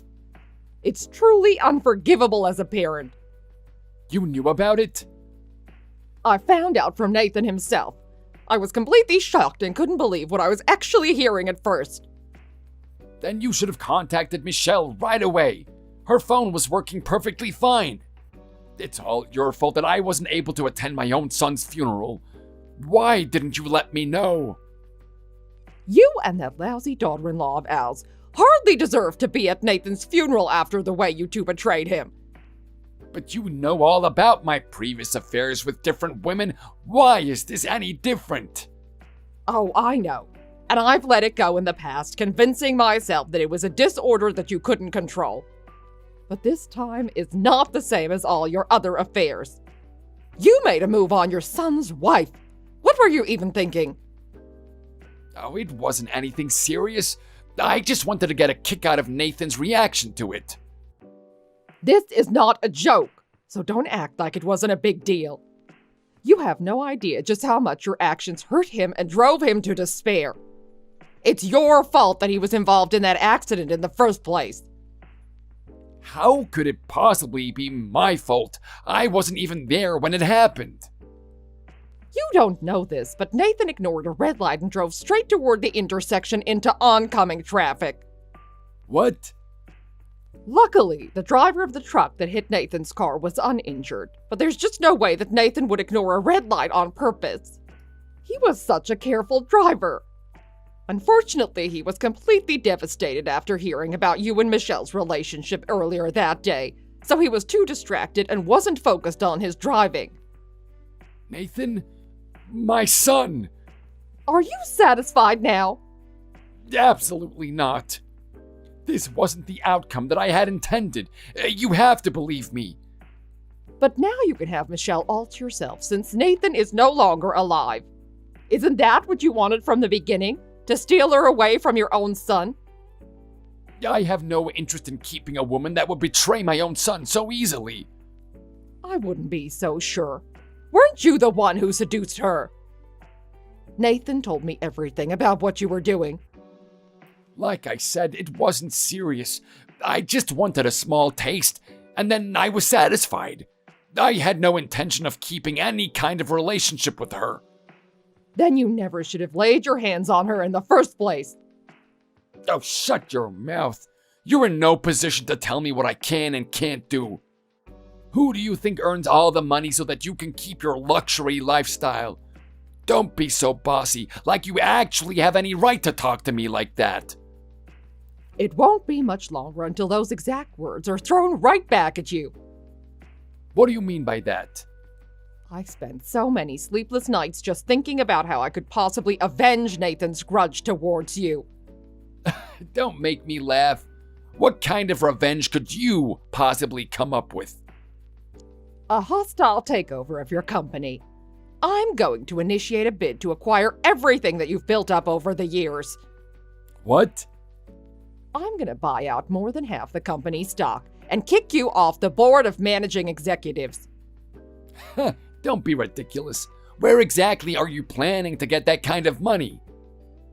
I've already asked my uncle, so that won't be a problem. He's willing to back me up entirely. Your uncle? You mean the one who works for Imperial Trading? Yes, that's the one. He's currently the managing director for the company. But why in the world would such a big corporation have any interest in buying out a company like mine? Well, it turns out that they were looking to enter into a new field of business, so this was a great opportunity for them. When I told my uncle about my plan and my reasoning behind it, he was completely on board with it. You gotta be kidding me. This is a company that I built up from scratch. And so what? A corporation is a corporation, and its worth is dependent on the company's shareholders. Don't tell me you didn't know this when you went public with your company listing. I just never imagined a hostile takeover of my company in this lifetime. Oh, and by the way, the current board members already agreed to sell their stock holdings. Why would they do such a stupid thing? They've had more than enough of your arrogant, dictator-like management, and were sick and tired of your lousy treatment of women. So they were, in fact, more than happy for this opportunity to finally be able to get out. But that's just absurd. Oh, really? Was it really that unexpected? From what I've heard, you constantly brought young women into your office to do who knows what behind closed doors. And because of those women, you would arrive late to board meetings, which was starting to take a toll on your work performance. Well, I can explain. There's no need for an explanation. I'm not even interested. But just so you know, none of your employees even admired you as their CEO. And in fact, they couldn't wait for Nathan to succeed as the new CEO and were desperately hoping that you would retire soon. My company. I can't believe that this is the end of it. Don't worry, it's not the end of the company. Business will go on as usual for all it's worth. It'll just be under a brand new management. So, what am I supposed to do? Who knows and who cares? Perhaps you can spend the rest of your life all by your lonely self. What do you mean? Aren't you gonna come along with me? You're kidding, right? After what you did to our son. There's absolutely no way I want to spend even a single day in your presence from this day forward. But you know as well as I do that I can't even cook and clean for myself. How do you expect me to survive on my own? That's a good question, especially since you won't have any money left to your name to solve all your problems. It's too bad I don't have any sympathy left for you, though. Then at least let me see Nathan one last time. I haven't even had the chance to lay any flowers on his grave yet. Absolutely not. Michelle is absolutely devastated as well. She can hardly get out of bed just from the shock of this news. Is that so? But you can let that traitor know that she better not show her face here ever again. But Michelle is Nathan's wife. She would be the successor to his inheritance. I've already hired a lawyer who's going to help me file for damages against you and Michelle for your affair. You know very well that Nathan wasn't making much as a junior assistant. Michelle may have the right to Nathan's inheritance, but there probably won't be anything left after she pays the settlement. And what about my money? According to my lawyer, the division of property in a divorce doesn't necessarily have to be down the middle. The reason we're even talking about divorce is 100% because of your infidelity. I'm talking to a lawyer about alimony and such. You're probably going to end up with 1/4 of everything. But it's my hard-earned money, so you're the one who's only getting 1/4 of it. I don't even know what money you're talking about because there's hardly anything left. You've spent it all on entertaining your young lovers on the side. What makes you so entitled anyways? I know that there wasn't much money left, but we're still getting by, right? And I always assumed that it wouldn't be a problem as long as I was able to earn it all back. It just never crossed my mind that I would be forced to give up my position as a CEO. By the way, you better not try anything funny so you can avoid being bought out. Like I said before, all of the board members are on our side now, so there's nothing you can do to change their minds. My uncle has already gone around to organizations in the same industry, so there's not even your competitors who would be willing to lend a hand. There's nothing left that you can do now that you're all alone. Oh, this can't be happening. I'll never be able to forgive the two of you for taking my precious son away from me. He was much too young to die, and he definitely didn't deserve what you made him go through. I guarantee that you and Michelle will both rot in hell, and I'll do everything that I can to make sure that it happens. But you have to help me. Don't be silly. Just think about your son, who was betrayed by his own father and wife at the same time. Compared to the shock and despair that he must have felt, your cries for help are worth less than nothing. I understand now that I made a huge mistake. I just thought that Nathan would forgive me since I was his father. I only intended for this to be a little joke. I never thought that he would take it so seriously. I really wish that you were the one that was gone and not him. Why did it have to be my poor Nathan? He was such a kind and hard-working young man. Why him? I'm sorry. I don't know what else I can say. I hope you bear the weight of Nathan's pain for the rest of your life. You deserve to struggle every single day, and yet it wouldn't even be near enough to make up for Nathan's loss. There's not a single person who will feel sorry for you or who will ever forgive what you've done. Nathan, I am so sorry for everything. Please, forgive me. Nathan isn't here anymore. Your apologies will never reach his ears now. What have I done? It's too late to regret your actions now. Perhaps you should have thought about the consequences before doing something so stupid. You can take that large suitcase with you and disappear from the face of the earth as soon as you check out of that hotel. Please, just give me another chance. I've already been in touch with Michelle's parents as well. I'm sure that you can imagine how furious they were about the situation. Don't even think for 1 second that she'll be welcome back at her parents' home ever again. That was a bit uncalled for, don't you think? I'm done talking to you now and forever. I don't ever want to see or hear from the two of you ever again. One last thing. I've already canceled all the credit cards, so you won't be able to use them. You can't do that. I don't have any cash on me. How am I supposed to pay for anything? Who knows? But it doesn't cost any money to sleep in the grass along the riverbed. Wait, then at least you can let me come back in the house one last time. If you ever step foot on this property ever again, I'll call the cops on you immediately.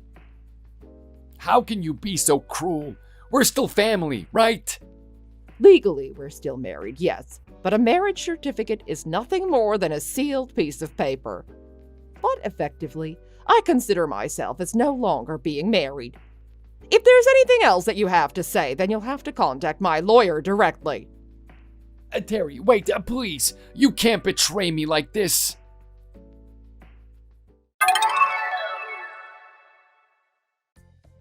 Upon returning from Hawaii, Robert and Michelle came to the house immediately after getting off the plane. But I completely ignored their desperate calls, pretending that I wasn't even at home. And I'd already gotten the locks changed on the house that Nathan and Michelle used to live in, so they had no way of getting inside there either. As for Michelle, her parents had already disowned her and didn't even hesitate to cut all ties with her, so she had no one else she could rely on. With nowhere else to go, the two of them dragged their suitcases from their Hawaii trip back and forth between the few 24-hour diners and fitness gyms in town. Shortly after, my lawyer notified me that the divorce had been finalized. As part of the settlement, it was agreed that Robert would receive $100,000 in cash. From there, the costs of Nathan's funeral was deducted. The total deduction amount, $100,000.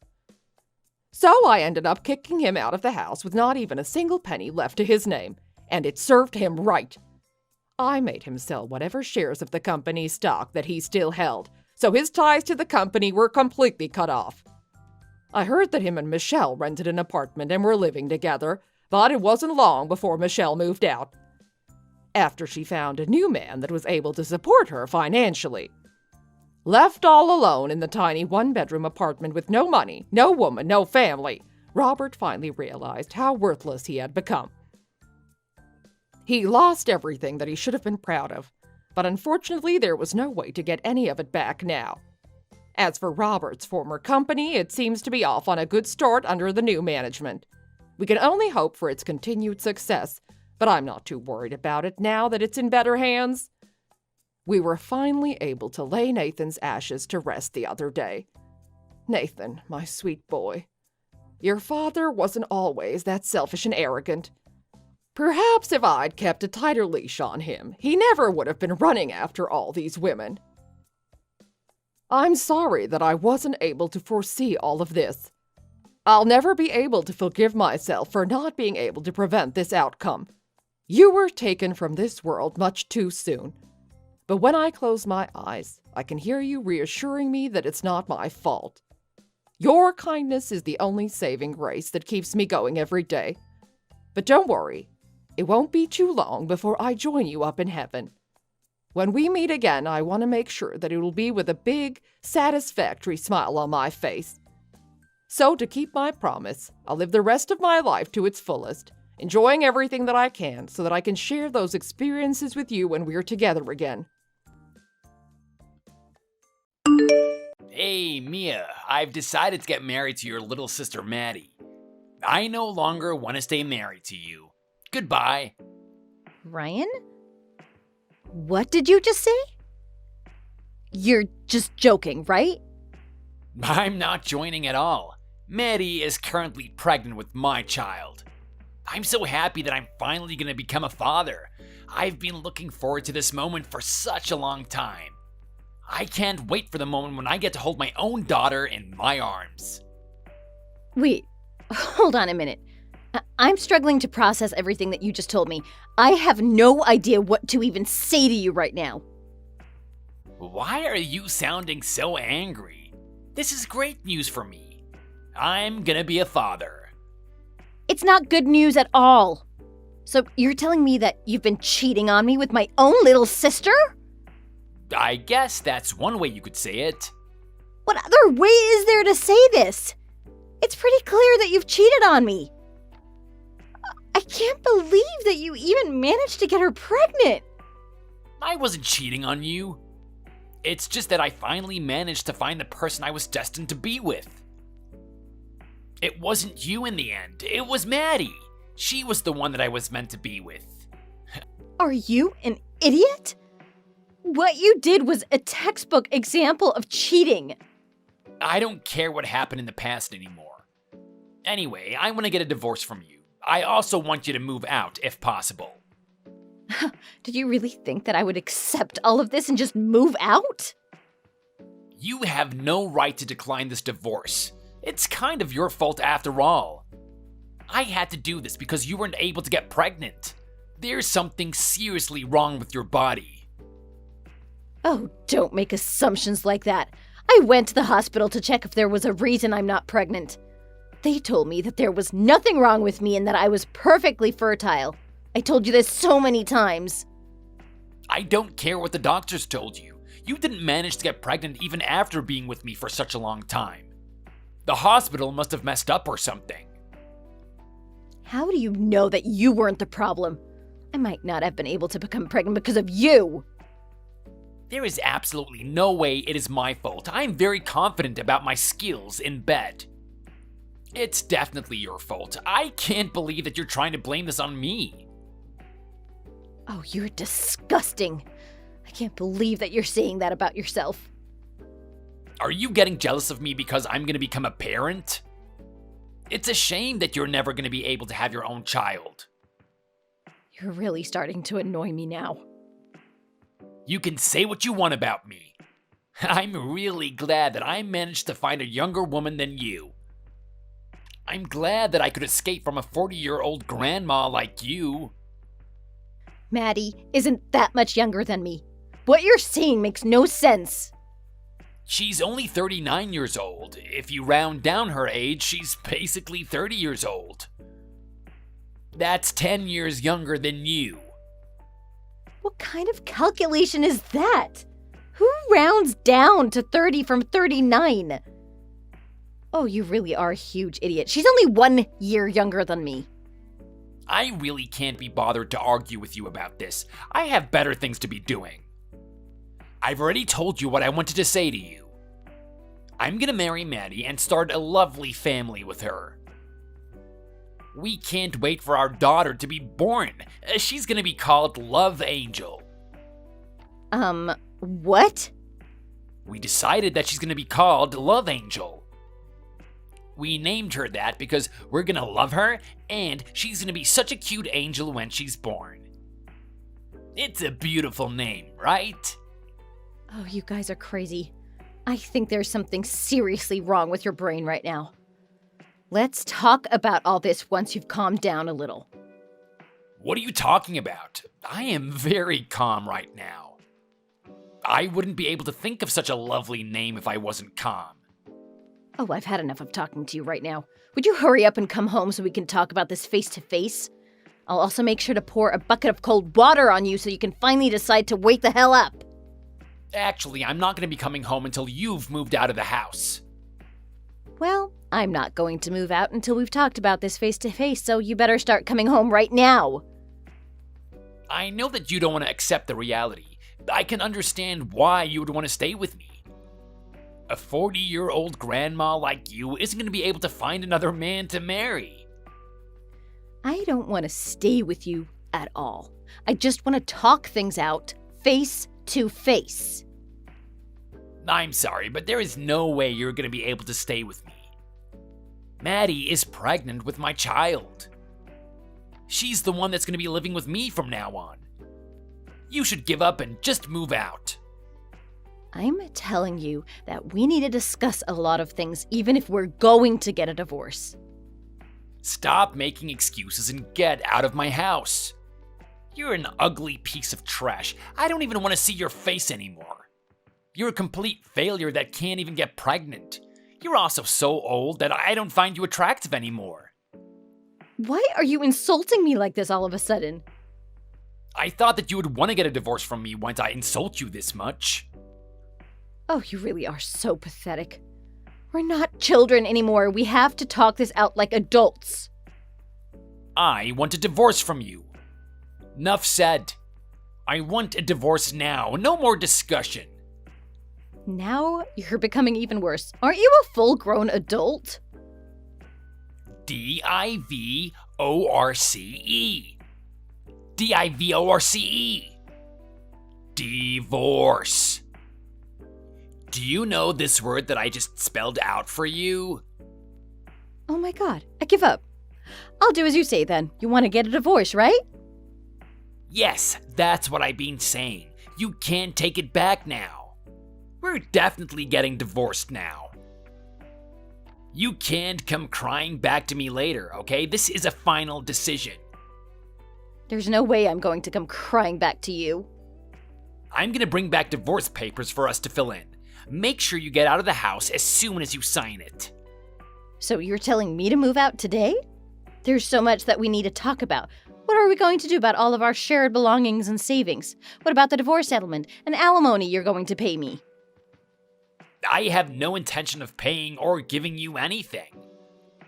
It's not going to work like that. You're not going to get a divorce from me for free. Why do you even need the money? You're already working a full-time job, right? Your own little sister is pregnant and gonna be giving birth soon. You should be the one paying us money and giving us a gift as congratulations. I really don't get how your mind works. I can't believe that I was married to someone this dumb. I'm not dumb. This is all your fault. If your body worked like a normal woman, I never would have had to sleep with Maddie. I just really wanted to become a father.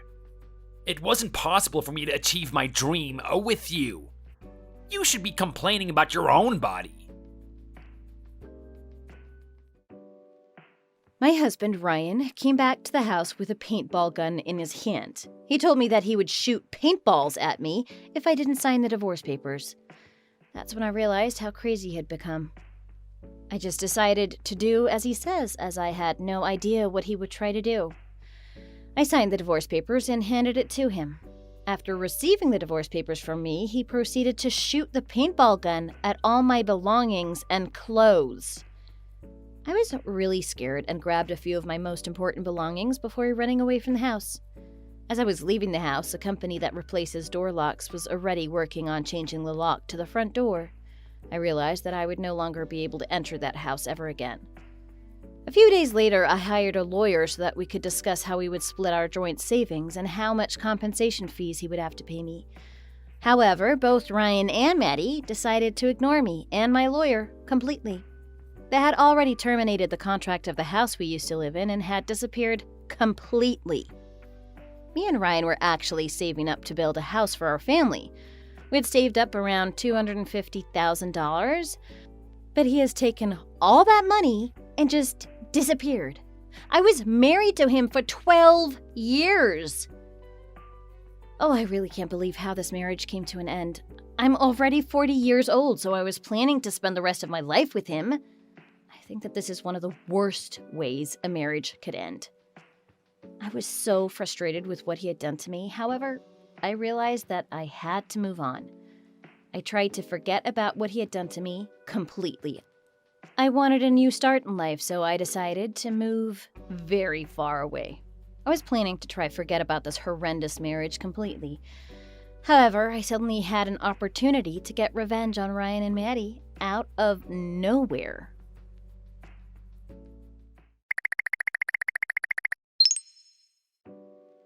Hey, Mia. I was so surprised to see you today. I really didn't expect to run into you at a place like that. I'm sorry, but who is this? Oh, you're joking, right? Come on, don't be like that. It's only been 2 years. There's no way that you've forgotten about me.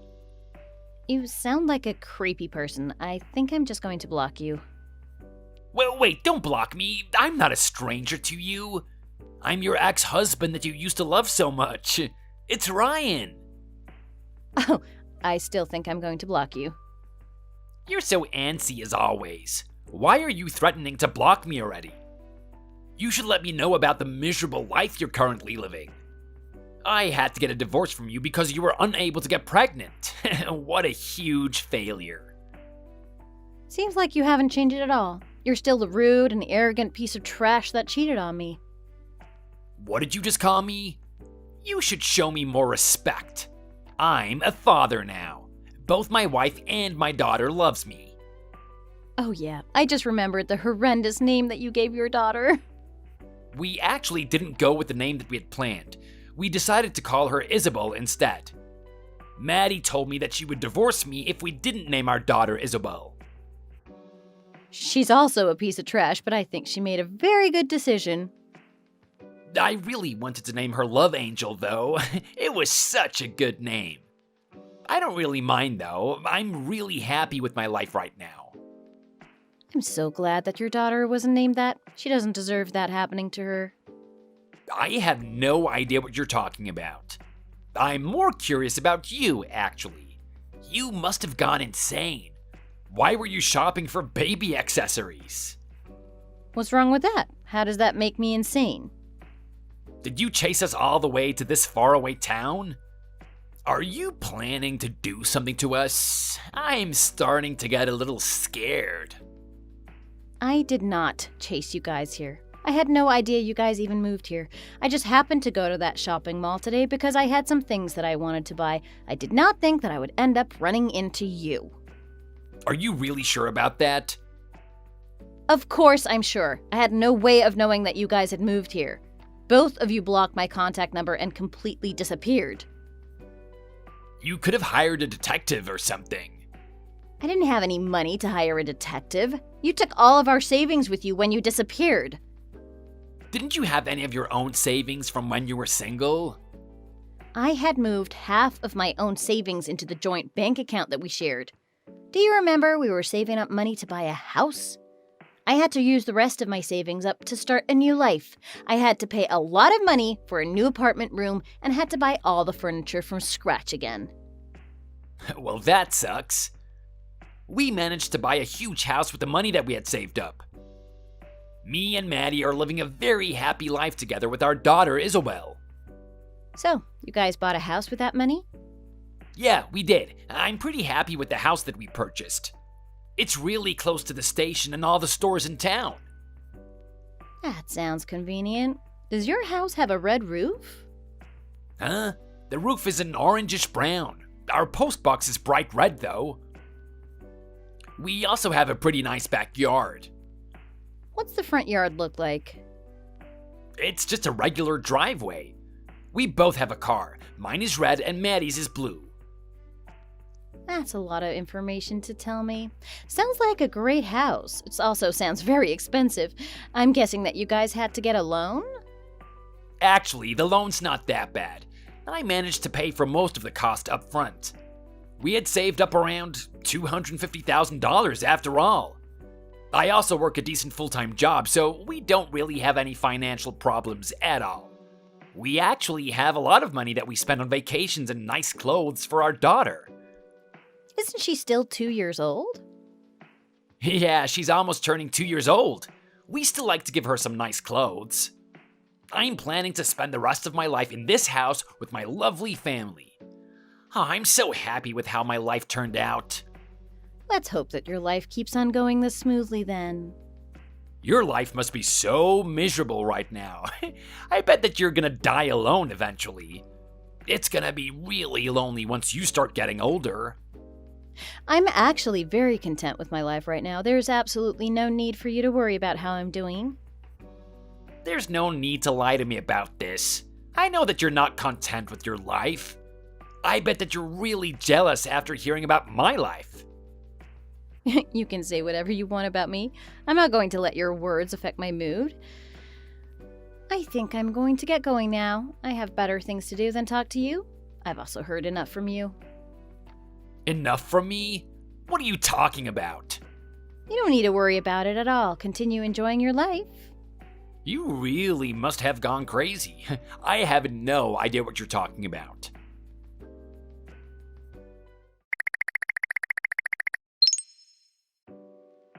Hey, what the hell is this?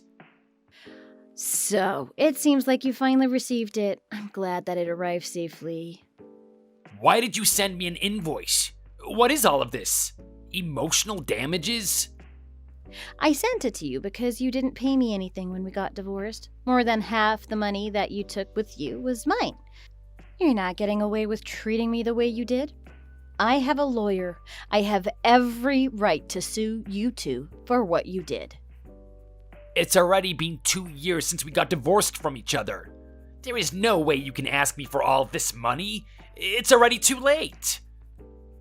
Unfortunately, you're wrong about that. I can still sue you as long as it's within 3 years after the incident happened. You also appeared without sharing our joint savings from when we were married. I can claim half of it as long as it's within 2 years since the divorce. I have a right to half of that money. I had no idea about that. You were so close to getting away with this. I think in 2 months' time it would have been 2 years since we got the divorce. I'm really glad that I ran into you while I could still claim my money from you. I really can't believe my luck. How did you know where I lived, though? I don't understand how you managed to mail these invoices to me. You were the one that basically told me where you lived when we talked last month. Wait, what? I didn't do that, did I? You told me you lived right next to the station. You said that your house had an orange-brown roof and a bright red postbox. You even told me the color of the cars that you and Maddie own. It didn't even take me a day to find out where you guys lived. So that's why you were saying that you had heard enough from me. Now I finally understand why you were talking so weirdly. You were tricking me into telling you where I lived. I wasn't doing anything like that. You told me all this information without me even asking for it. Oh, you piece of work. I can't believe you would do this to me. I went and hired a lawyer right away after I finished talking to you, and now, here we are. So, does that mean you were traveling to different towns and cities to find us? You're such a stalker. There is no way I would do such a thing. I told you that it was just a huge coincidence. I really find that hard to believe. I met you at a store that sells baby accessories. There's no reason for you to be in a store like that. You should stop making assumptions like that. I have a husband and a child. Wait, what did you just say? Although my child isn't born yet, I'm pretty far into my pregnancy, though. Oh my god, I can't believe you're making up stories like that. There's no way what you just said is true. I think it's pathetic that you've started making up lies like that. I'm not lying at all. Remember that day we bumped into each other last month? My parents-in-law decided to buy us a crib at that shopping mall. So that's why you were at the store for baby accessories. Wait a second. It didn't look like you were pregnant when we met. This must all be a lie. I almost believed you for a second. You don't have to believe me, but everything I'm telling you is true. I'm 4 months pregnant now, and I'm starting to show. I was wearing a big coat when we bumped into each other, so that's probably why you didn't notice. You can stop joking around now. You're infertile, so there's no way that you're actually pregnant. This was the reason why I decided to choose Maddie instead. I told you so many times that there's nothing wrong with me. I even went to the doctors to get myself checked. They told me I was perfectly fertile. So what you were saying was true then? I thought that you were telling me lies so that I would stay with you. Of course I was telling the truth. I even managed to become pregnant to prove that there's nothing wrong with me. Do you understand what this means? I don't understand what you're trying to say. Why do you think that me and you were unable to have any children? That's probably because we just didn't suit each other very much. You really don't want to admit that it might have been you that's infertile. There's no way I'm infertile. I managed to get Maddie pregnant. I already have my own daughter. I actually saw Maddie and your daughter when I was trying to find your house. They didn't notice me, but I knew it was them for sure. Isabel looks nothing like either of you. Wait, what? You saw them? Isabel's only 1.5 years old right now. She's probably gonna start looking more like me as she gets older.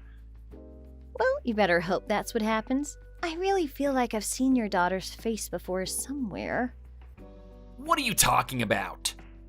She really reminds me of someone I know. I just can't quite remember who it is. Stop making up nonsense like this. I know that you're doing this to try and scare me. Oh, I finally remember who it looks like now. Isabel shares so many facial features with a fitness instructor that works at the gym Maddie used to go to. What are you trying to say? Isabel is my child. I'm the father. Oh, I wouldn't be so sure about that. Maddie kept on showing me photos of that gym instructor. She went on and on about how hot he was. I think she was flirting with him every time she went to the gym. This is all just a lie you made up to make me worry. There is no way my daughter looks like another man. Why don't you take a look at the website for the gym I'm talking about? There are photos of the instructor I'm talking about on the website. I am not going to believe this at all. This has to be a made-up story. I really don't want to believe this. I guess I'll just check the website just in case. No way! You were telling me the truth. See, I told you. Isabel looks just like him. That's just a coincidence, I think. Some strangers can look like each other even when they're not related. Take a look at the photo of the instructor again. Have you seen the bracelet he's wearing in those photos? That looks exactly like the one that Maddie wears all the time. She told me that it's her favorite accessory, but she never told me where she got it from.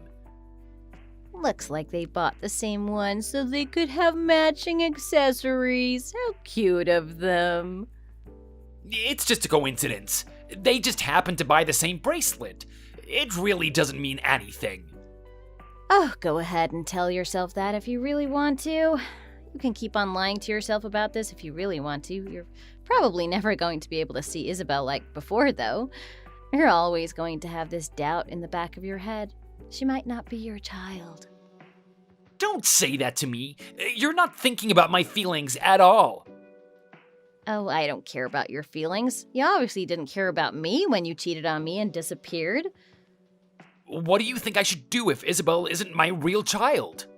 I'm starting to think that she's not my child at all. Well, that's not my problem to solve. You can go and have a discussion with Maddie about this, and I'm happy as long as you pay me all the money that you owe me. I want $30,000 as alimony. The divorce was due to your emotional abuse and cheating. It's only fair. I also want you to return $125,000. This is exactly half the amount of money that we saved up in our shared bank account. That's not what we're talking about right now. I don't care. This is what's important to me right now. Do I really have to pay you that much money? That's a lot of money. So you didn't even read the invoice that I sent you? My lawyer listed out very clearly the amount of money that you would have to pay me. Can you not see that I'm in no situation to be paying you back? My life is falling apart right in front of me. I have more important matters to think about. I don't want to have to pay you right now. I don't care about your family troubles. I just want the money that you owe me. Do you not understand how I'm feeling at all? You should be feeling sorry for me. Why? The only people that I really care about are my husband and unborn child. Oh, don't be like that. I used to be your husband too. You should still care for me. Oh, getting married to you was the biggest mistake of my life. There is no way I would ever care for you again. I feel so sick just thinking about you. I cannot believe you would say that about me. I really don't understand why I'm in such a terrible situation right now. You put yourself in this situation. You completely deserve all of this happening to you. Could you at least reduce the amount of money that I have to pay you? I really don't have the money to pay you back the full amount. I am not going to reduce the amount of money that you owe me, not even by a single dollar. I'll be looking forward to receiving the money from you then. I wonder what I should buy with all that money. My life is ruined now. I can't believe I had to bump into you after all this time. My life was so perfect up until I met you again.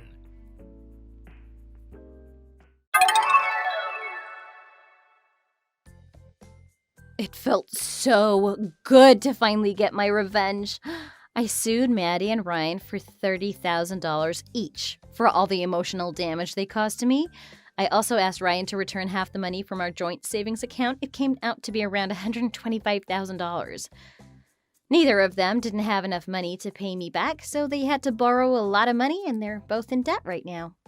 Maddie and Ryan ended up getting a divorce within the next few months. Ryan became very depressed as his life had fallen apart all of a sudden, and he ended up having to quit the company he worked for as he couldn't get out of bed in the mornings.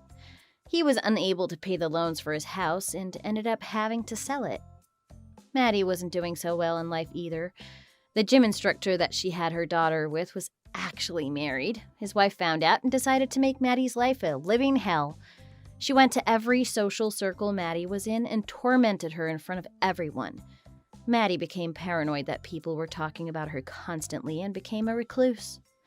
No one knows what happened to her, but none of the rumors are good. Isabel ended up getting adopted as neither Maddie nor Ryan could take care of her. Luckily, she was adopted by a wonderful family and is currently living a happy life in a faraway city. I managed to give birth to a very healthy baby boy. I'm looking forward to the future with my husband and my newborn son. Hey, Jack. Where are you? I thought you were coming straight back home tonight. What are you doing? Dinner's ready. What? Oh, I wasn't aware of the time. So? Where are you? Nowhere. Nowhere? How can you be nowhere? Stop being so weird with me again, Jack. I meant nowhere special. Jeez. I'm just on my way out of the office. So, are you coming home now? Well, no. Actually, I have somewhere else to go tonight. I might come home later tonight. I'll be home before midnight. What? Midnight? Why? Oh, man. Listen. I guess there's no point in keeping this from you anymore, huh? Keeping what from me? Jack? Hello? Yeah, I'm here. I just needed to think about how to put this. But listen, I'm gonna give it to you straight, okay? Yes, just tell me, Jack. We need to get a divorce. What? I've been thinking about this for a while now. A divorce? Are you seriously telling me we need to get a divorce? Yeah, it's time we moved on to our separate ways. What the hell are you talking about? Okay, explain this to me. I feel like a deer in headlights. Why all of a sudden? This isn't something I just randomly came up with, okay? Well, I'll be damned if you just one day woke up and thought, oh hey, let me divorce Stephanie. It wasn't like that. And you're damn right it wasn't. Listen, I've been seeing this girl for a while now. A girl? You've been cheating on me behind my back all this time? Yeah, and things are getting serious. We're in love. In love? With this girl? Just this girl. How old? Young. How young? Just young. Just give me her age, damn it, Jack. 22 or something, I don't know. She's 22 years old? You're in love with a 22-year-old. That's a girl half your age.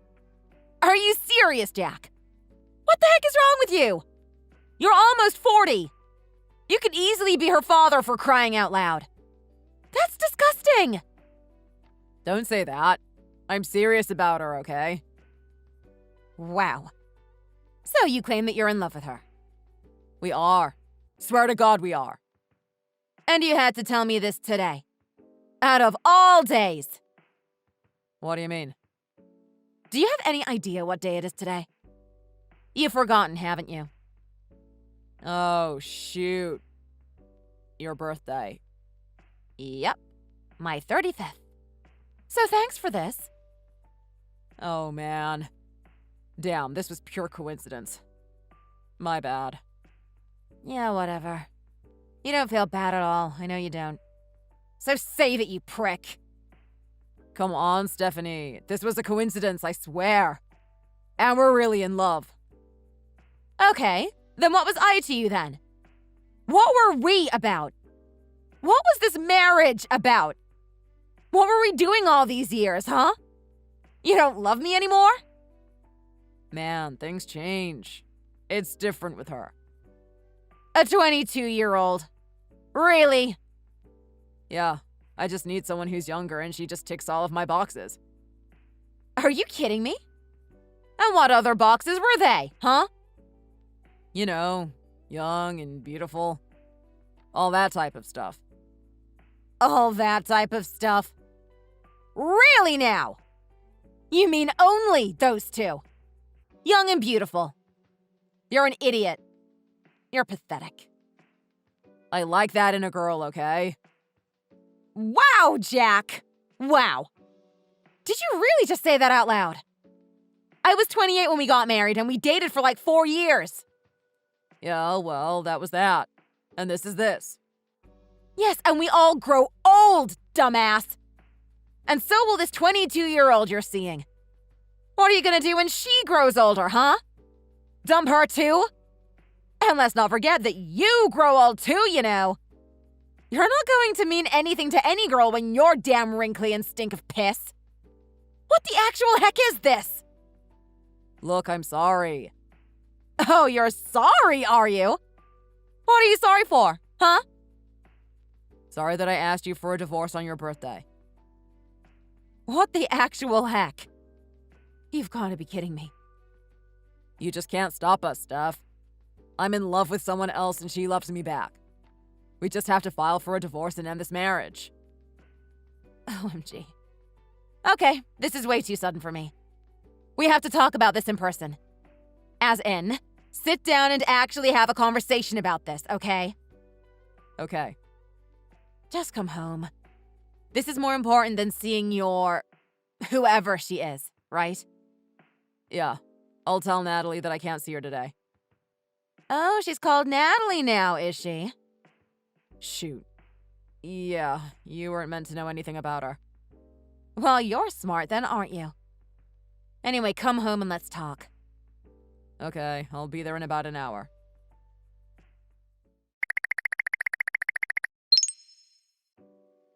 Hey, Natalie, it's me, Stephanie. Is this a bad time to text? Hi, Stephanie. Sure, no problem. What's up? I'm just going to get straight into this and ask you. You know how the other day we talked about that guy who was stalking you? Yeah? OMG, wait. Stephanie, speaking of him, I didn't specifically see him and maybe I was just paranoid, but I felt him around me. I just felt his presence, you know? Literally until a few minutes ago. I swear he was behind me. OMG. Okay. You know, like, he was somewhere nearby and I felt really scared and just so uncomfortable. Well, where are you now? I got my brother to come and pick me up again like last time. So I'm with him and we're driving back to my place together. Oh, good. Thank God he lives near you so he can protect you from him, huh? Oh yeah, for sure. It's a good thing that we don't live together at my parents' home in that sense. Otherwise, I wouldn't have anywhere to run to besides my BF's apartment. Yeah, but maybe if he knew you lived with your BF, he'd have given up and stopped stalking you, huh? Yeah, that could have been a possibility too, I guess. Either way, I can't keep bugging my brother to pick me up like this all the time. So I'm just desperate to get rid of him for good. Yeah, we definitely need to hunt him down and do that. Anyway, sorry I digressed. What was your question again? Oh yeah, so, how old are you again, if you don't mind me asking? You're 22, right? Yeah, turning 23 next month. Okay, and what's the name of your nearest metro station? K-Station on the X line? How come you're asking? I live closest to exit B, if that also helps. Oh, wow. OMG, yeah, it does. I knew it! Knew what? Okay, so, Natalie. I'm going to tell you something now, and I want you to stay calm about this, okay? God. But maybe I'm the one who needs to stay calm here. My heart's beating so fast it'll burst out of my body any minute now. Oh, wow, are you okay? What is it? Don't keep me in suspense. Okay, so, this stalker guy. We still don't know who it is, right? Right. Well, I think I know who it is. What? Okay. Who? I think it could be my husband, Jack. What? No way. Your husband? Why do you think that? Well, he's 40 years old. Pretty old, right? Like you said about that creep. Yeah. Well, he works near K-Station, and his office building is actually just outside exit B, too. What? Okay, but that still doesn't mean that he's the guy, right? Well, I have a good feeling it is. He doesn't know that I'm good friends with your sister, Fiona. Meaning he doesn't know that I know you through her. Right. OMG, okay, so, wait. Does he, by any chance, work at the head office for Famer's Livestock Food Supply & Co.? Yeah? Oh, how did you know that? Well, because our office is about a block away from that building. And I've just always felt like the stalker was someone from that building. He always seems to follow me to the station from that specific building. So I just assumed he worked there too. Oh, right. Well, you're right. But, wow. So, is it really your husband? I mean, it could still be someone totally different, right? The thing is, and this is getting quite personal and private, but I'll tell you anyway. I think you have a right to know. Okay. You don't have to, though, if you don't want to, Stephanie. I don't mind. It's up to you. No, it's relevant to tracking down your stalker and proving that it's my husband. Okay. Well, my husband, Jack, he wants to file for a divorce and he asked me to sign the papers.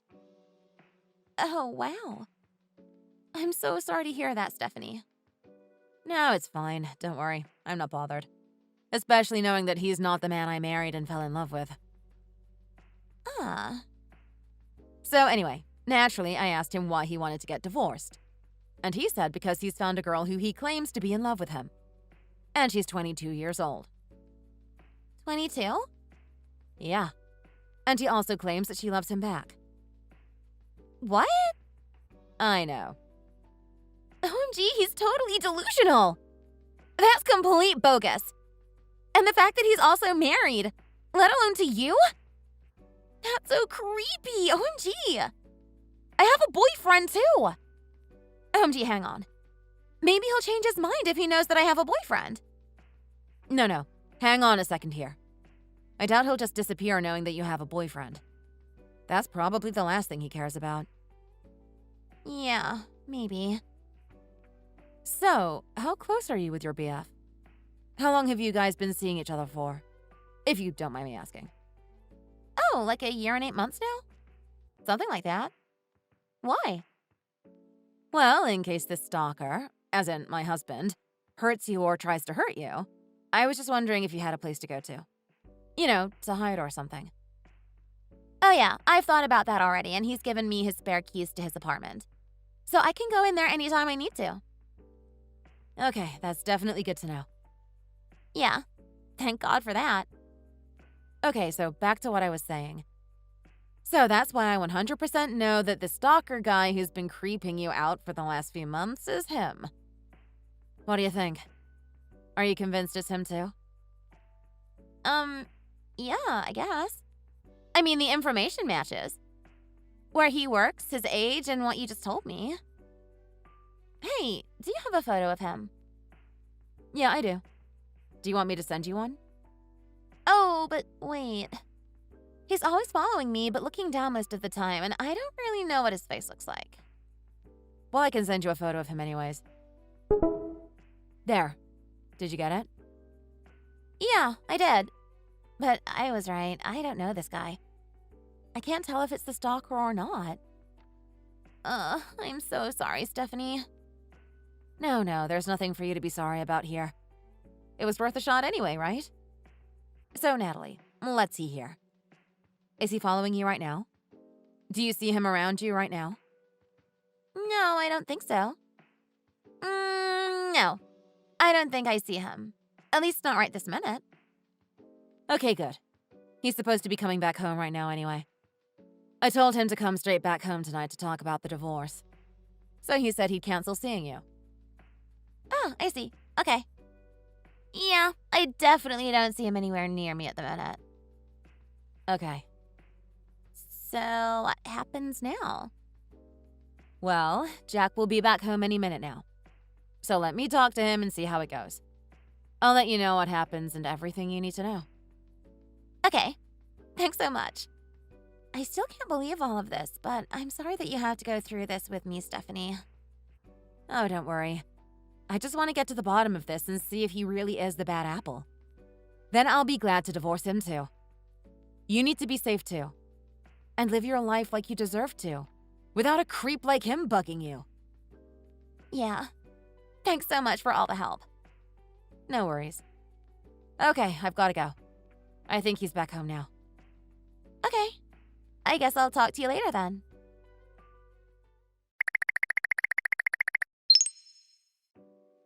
Jack? Hello?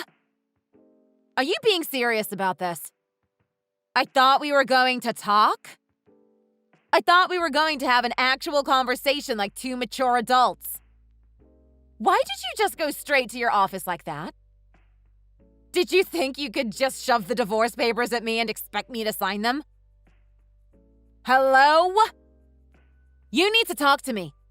I can't just text you like this. Jack! I'm talking to you!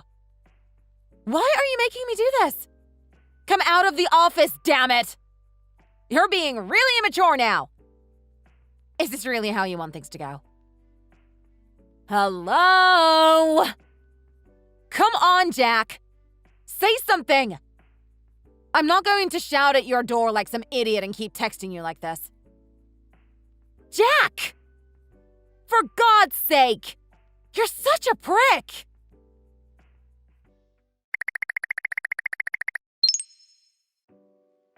So this girl called Natalie.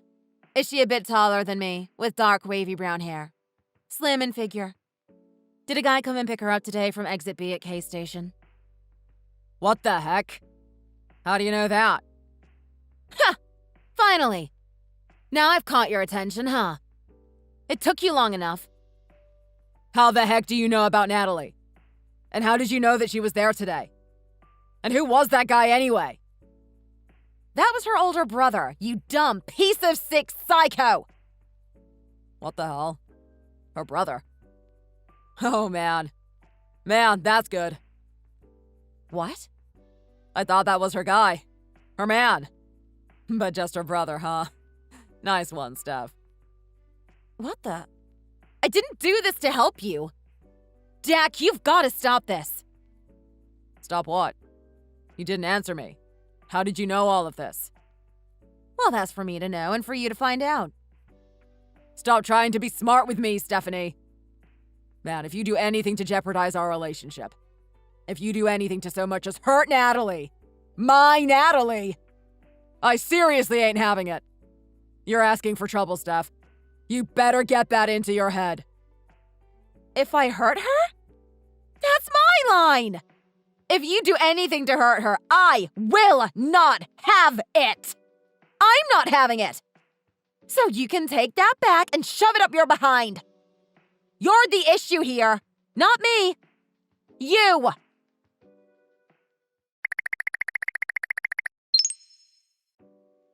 Hey, Natalie. So it turns out that you're a stalker. That really was/is my husband, Jack. Wow. Okay. You guys talked, huh? Sorry, I don't know what to say. I don't either. I don't believe this. OMG, this is crazy. Listen, maybe it's better for you if you stayed over at your boyfriend's house for tonight. Jack is with me at home now, but he could storm off anytime soon and I won't know where he'd go to. Okay, let me pack my things and just head over to my BF's place then. Okay, good. I'll keep you in the loop as to what Jack's doing, so long as he's within arm's reach. Okay, got it. Thanks so much.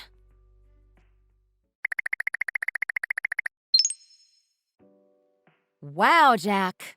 Just wow. I would have never taken you for a disgusting, filthy, creepy stalker, you know. I don't know why I ignored the red flags when they were right in front of me before. I should have done something about this earlier. I should have paid attention. You're a sick, creepy wacko, you know that? I can't believe I ever married you. What the heck are you yapping on about now? Shut up and stop texting me. Are you obsessed with me now or what? See?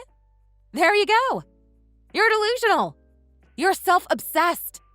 You're so narcissistic and you don't even know it.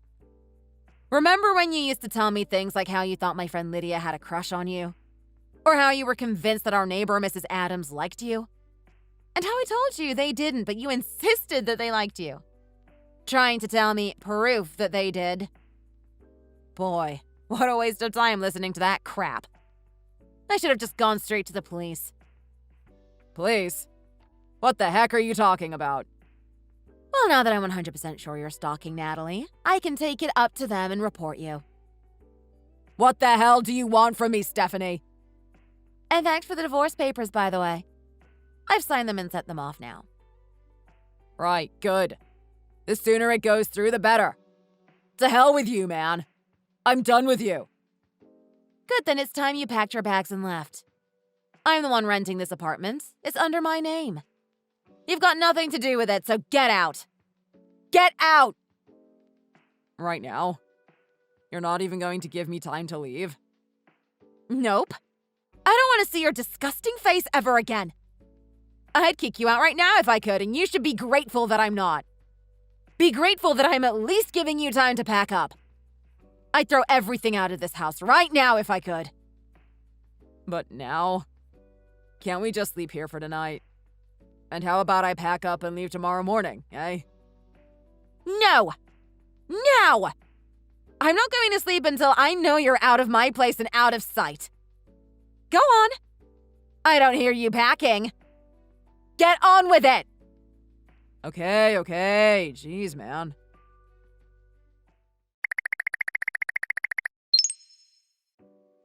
Hey, I guess you fell asleep and so did I. But I've packed now. I'm ready to leave. Are you awake? Yes, I am. Well then, good morning to you too, Stephanie. Nice day, huh? I've arranged for your dad to come and collect you and your things. What? You called my dad? He knows about this. Why the heck did you tell him, man? How much of this does he know? Are you crazy? Yep. His car is just outside and he's there too. I've already said hi, so I don't need to speak to him. I'm not coming outside, so just load your things and go. What the heck is your problem, woman? Just go! Leave! Get out of my face! Crap, man. Fine. You witch.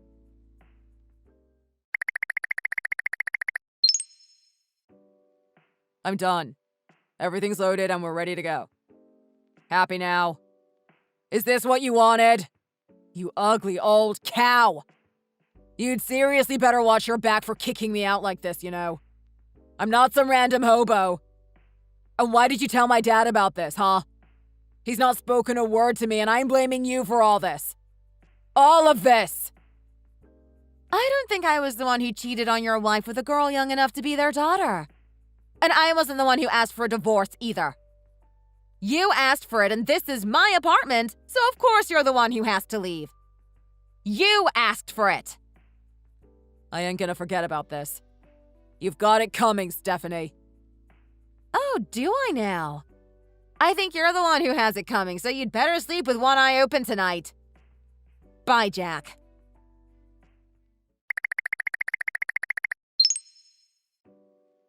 Hi, Stephanie. Hey, Natalie. So, how's it going over there? Well, he's gone now. He took everything he needed to, and his dad came to help out with his car. They drove off just a while ago. Oh, okay. I guess things are going as planned then? I was going to tell you that everything is going as planned here too. My BF was happy to hear that things are finally moving forward and that we found out who the creepy stalker is now. He wants to punch him in the face. Well, go on. Feel free to. I'd be more than happy for him to do that.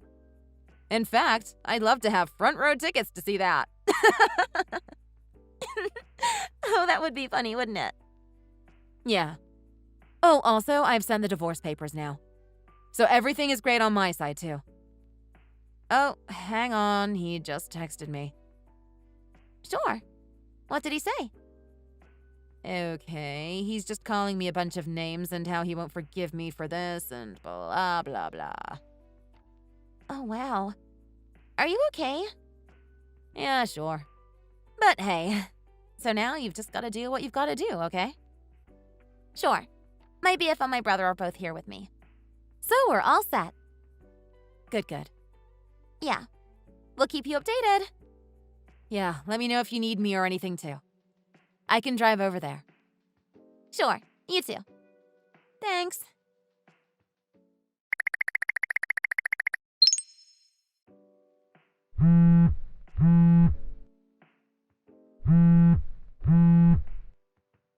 Stephanie, please answer me, babe. Natalie and I broke up. She broke it off with me. We're over. I don't have anywhere to go. We were going to move in together, man. I'm telling you. I drove to her apartment and we were about to move in there together. But these two guys wouldn't let me talk to her. Her brother and her... Stephanie. Natalie has a boyfriend. And they both just beat me up. I'm bleeding. I'm hurt. I need someone to take care of me. I'm covered with cuts and bruises. On my face, too. My handsome face. Oh, man. What am I gonna do? And they told me that they know you. Her brother's girlfriend, Fiona, works with you or something. Is that how you found out about me and Natalie? Man. Stephanie, reply to me. Come on. Stephanie, I don't know who else to go to.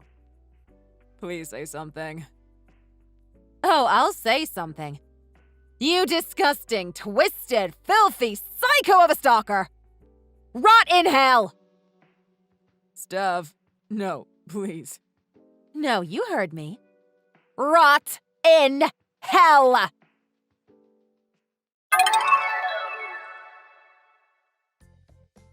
I have no idea what happened to Jack after this, and honestly, I couldn't care less. He can fry in hell for all I care. Imagine if you found out that not only was your husband a narcissistic prick, but was being a stalker on your colleague's sister. What would you do? As for Natalie, she is in safe hands now. She has both her brother and her boyfriend to protect her. And you can bet that she also has me, too. She decided not to press charges against him since we got the guy, and she hasn't seen him around ever since that night. But she said that if she sees him stalking her again, then her and her brother and boyfriend are willing to go ahead and put him behind bars. I guess the severity of the stalking act wasn't as severe, but it did cause Natalie some distress. So it's nice of her to have let this one go. Although, if I'm honest, I would have been happy to see Jack locked up behind bars too. Recently, I told a friend about this crazy story and she goes, "You really married the wrong guy." And honestly, I couldn't agree with her more. I can't wait until my divorce gets finalized so I can move on from this nasty guy of an ex-husband I married. I really don't know why I ignored the red flags. Did I pretend not to see them, or was I too scared to know the truth? I don't know. But I do know one thing for sure, and it's that whenever I get a hunch or so much the tiny red flag in the next guy I date, I'm jumping off that boat ASAP. I never want to date a guy with weird tendencies. All I want is a normal guy, and a normal guy I shall date. Anyway, out of sight, out of mind. I am moving on. Wish me luck. Anna, I can't believe you've done this. What the hell is this? You've got to be joking, right? I'm sorry, but I have no idea what you're talking about, Katie. I'm not joking to you about anything. Would you be able to explain what you're talking to me about?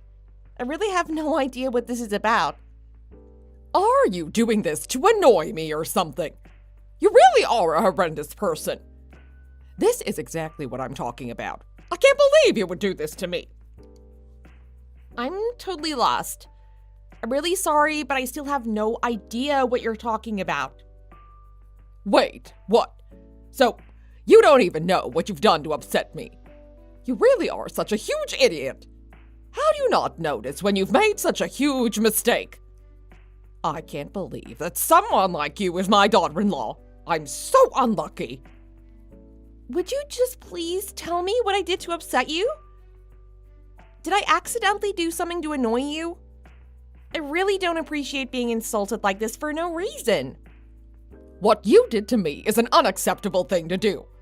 I'm pretty sure that you did it all to mock me. I really don't understand why Jim decided to marry a woman like you. I really hope that he gets a divorce from you and finds another wife. Any woman would be better than you. I hate that you've put me in such a bad mood already. It's still only 11 a.m. You've managed to ruin my day completely. I'm really sorry that I've done something to upset you. What could it be? I just can't figure out what I did to you. Is it something that I did today? I've barely even interacted with you today. You really should learn to listen to what people say to you. I also think that you need to get better at analyzing certain situations. How old do you think I am, by the way? I'm not sure why you're suddenly asking me this. You're 65 years old, right? I'm not asking you to tell me my real age. I wanted you to think about my age before making this ridiculous breakfast for me. I can't believe that you prepared a meal like this for me. You must think that I'm an old grandma or something. I'm so offended by this. So you were upset about the meal that I made you for breakfast. I decided to change the breakfast today because I was thinking about you. I heard that you went to the dentist yesterday to get your tooth replaced. I thought it would be a little painful for you to eat normal food. That's why I made something a little different to usual. All you served me is a bowl of soup. That's it. You didn't even give me any bread or side dishes. That's all you're gonna make for me? Just soup? Did you think that this would be acceptable? I put plenty of ingredients inside and blended it all together. It should be very nutritional and it should also fill you up. It's also breakfast, so I thought that would be enough. You never eat that much for breakfast after all. I didn't ask you about how you made it. I don't care about the ingredients that you put inside. Do you not understand English at all? I'm asking you why you decided to serve me just a bowl of soup. Did you really think that this would be acceptable? Don't make me repeat the same question twice. I decided to make soup so that you wouldn't have to chew too much. I thought that your teeth would be painful as you just went to the dentist. Was it not a good idea? I actually did this because I thought about you. Of course it wasn't a good idea. There's no way you were thinking about me when you made this. How many years have you lived with me now? Surely you should know that I wouldn't be happy with just a bowl of soup. I always have bacon and toast for breakfast. That's what I wanted today as well. After eating that, I like to have a nice cup of hot coffee. How am I meant to drink coffee after drinking a whole bowl of soup? That's way too much liquid. I'd have to go to the toilet so much. You really didn't think this through at all. I wanted to start off my day like usual. Now you completely ruined my daily routine by making me soup. I can't believe that you would try to annoy me like this. You better come back home right now. I need to teach you a lesson. Where the hell are you right now? I can't believe that you're out having fun while Jim is hard at work. You really are such a terrible wife to have. I feel so sorry for him. I guess I wasn't able to read your mind well enough. I'm really sorry, but I can't come home right now. I'm at the Residents Association meeting for our neighborhood. I think I can start heading home in around 30 minutes. I'd already told Jim that I was going to this meeting. He was saying that he'd tell you about it too. I thought that you would know about it too by now. Have you not heard about this from him yet? A Residents Association meeting. I have not heard about this. Why are you asking Jim to tell me about this? He's already very busy with work. I don't want you putting extra pressure on him. You should have just told me about it directly. I tried to tell you about it yesterday, but you told me to shut up. You said that you didn't want me to talk to you. Well, that's because I had my tooth replaced at the dentist yesterday. It was really painful to speak. That's why I told you not to speak to me. You could have written a note or something for me, though. You really are so useless. It stresses me out just having to live with you. Well, I'm really sorry about causing you all this stress. I'll make sure to make your regular breakfast as soon as I get back home. There is absolutely no need for you to make my breakfast again. The soup that you made didn't taste good, but I made sure to finish it all. You should be grateful that I even bothered finishing it all. Thanks so much for finishing the food I made. Is there anything else that you need me to buy? I'm going to stop by the store on the way home. What did you just say? You're going to the store again. There's already so much food at home. Are you seriously planning to melt away the money that Jim worked so hard to earn? You really are good at wasting money, aren't you? There's nothing that I need you to buy from the store. Why don't you hurry up and come straight home? There's really no need for you to be going to the store today. Do you understand what I'm telling you to do? Yes, I understand.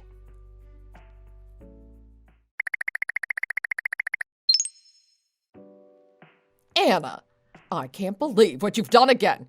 You really like to make me angry, don't you? What did I do wrong this time? I thought that I told you that I went to the dentist yesterday. I got one of my teeth replaced again. Do you not listen to anything that I say to you?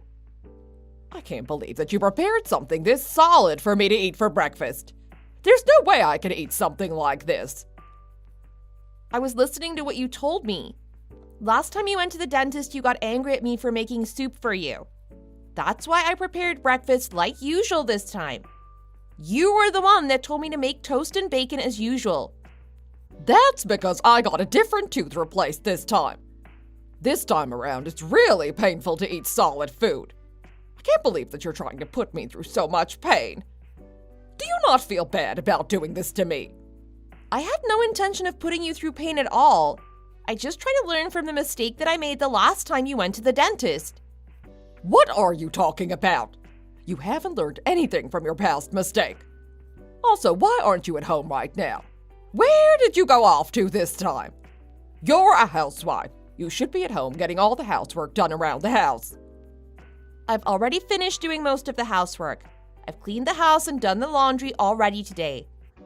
Now you're talking back to me. I just can't believe how arrogant you've become. You're just a housewife. You shouldn't be talking back to me at all. I can feel my blood starting to boil now. Why did you have to make me this angry? This is all your fault. What are you going to do about it? I didn't talk back to you at all. I also wasn't being arrogant. All I did was answer the question that you asked me. Just be quiet. You talk back to me again. You should try to learn from this mistake that you've made. I also can't believe that you're out of the house so often. You're meant to be supporting the family from home as a housewife. I have no idea where you've gone off to, but you need to come back. Actually, I have plans, so I won't be able to come back. Jim asked to go out for lunch with me today. That's why I'm out of the house at this time. Stop lying to me. It's not even 11 a.m. yet. Why are you going to lunch so early in the morning? There's something that you're not telling me.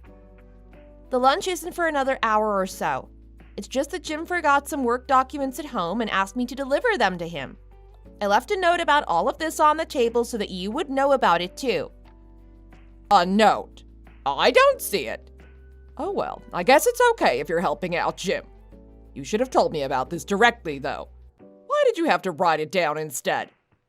Actually, I did try to tell you about it. It's just that you were deep asleep. I thought it'd be a bad idea to wake you up. I see what you're trying to say. You're trying to say that this is all my fault. I wasn't asleep because I'm lazy. I just couldn't sleep very well last night. My tooth really started hurting and I couldn't fall asleep till I took some painkillers. I can't believe you're blaming this all on me. You're out of the house, right? How about you never bother coming back home now? I really don't want to continue having to live with you. You can just go back to your parents' house now. If you're going to continue having this terrible attitude, I also want you to get a divorce from Jim. I don't want a person like you as my daughter-in-law. I'll make sure to tell Jim about this myself. Wait, what? Did you just tell me to get a divorce from Jim? That's a little out of nowhere, isn't it? That's exactly what I told you. If you don't want that happening, I suggest that you come back home right now. Okay, I'm really sorry. I'll come straight back home right now.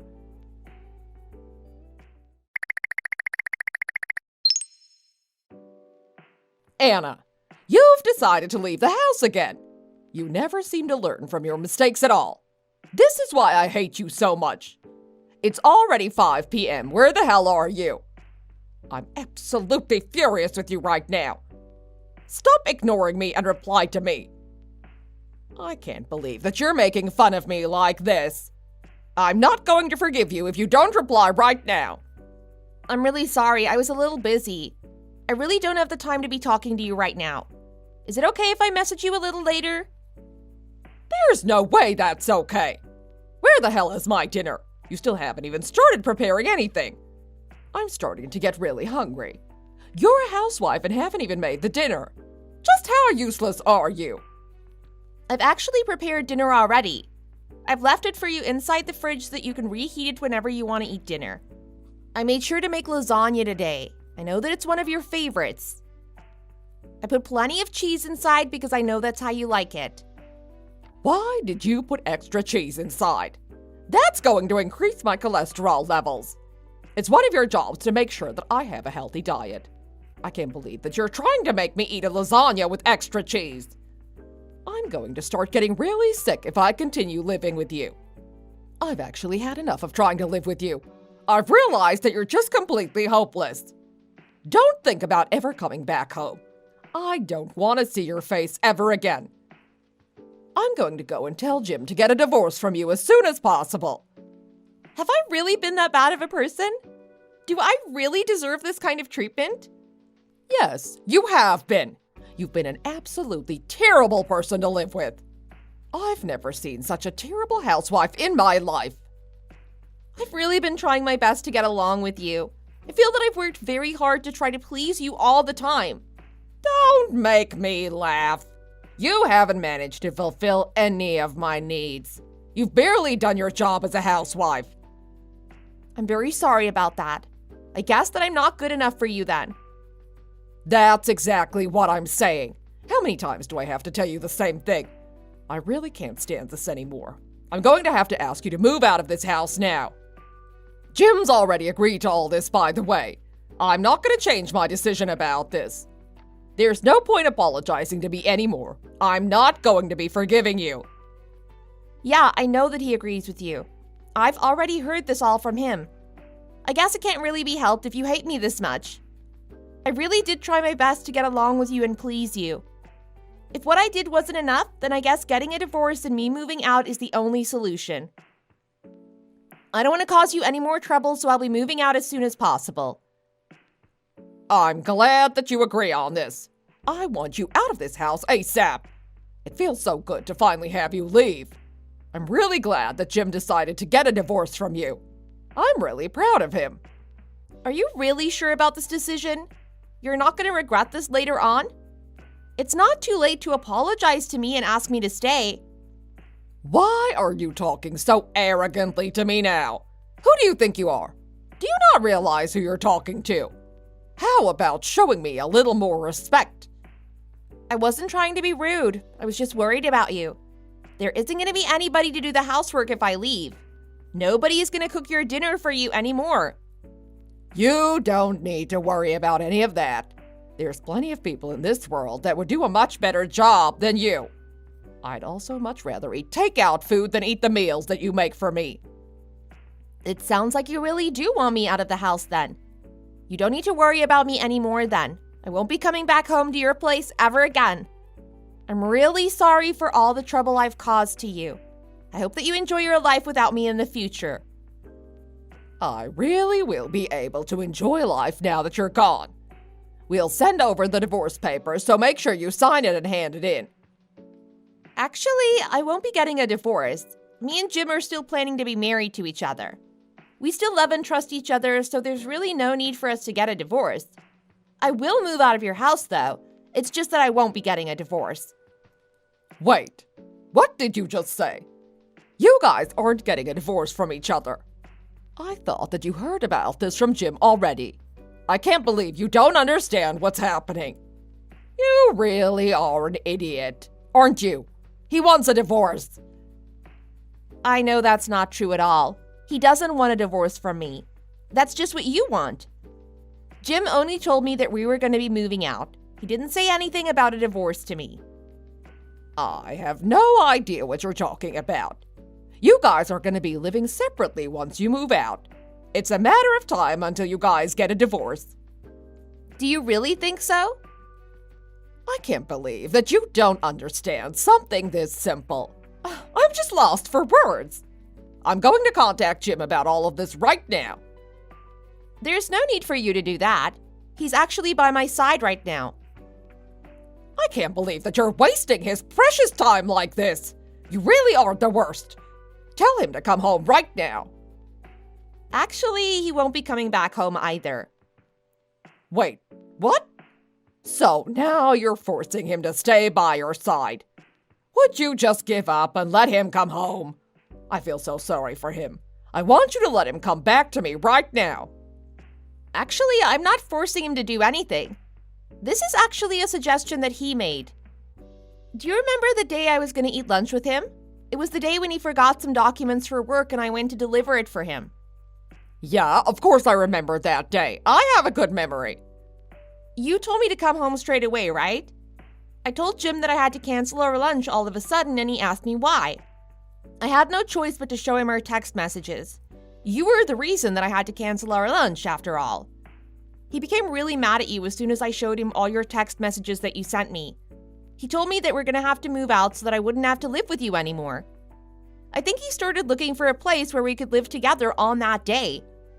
You're just making this all up. Did you really think that I'd believe a lie like this? I haven't heard about any of this from Jim, so it must be a lie.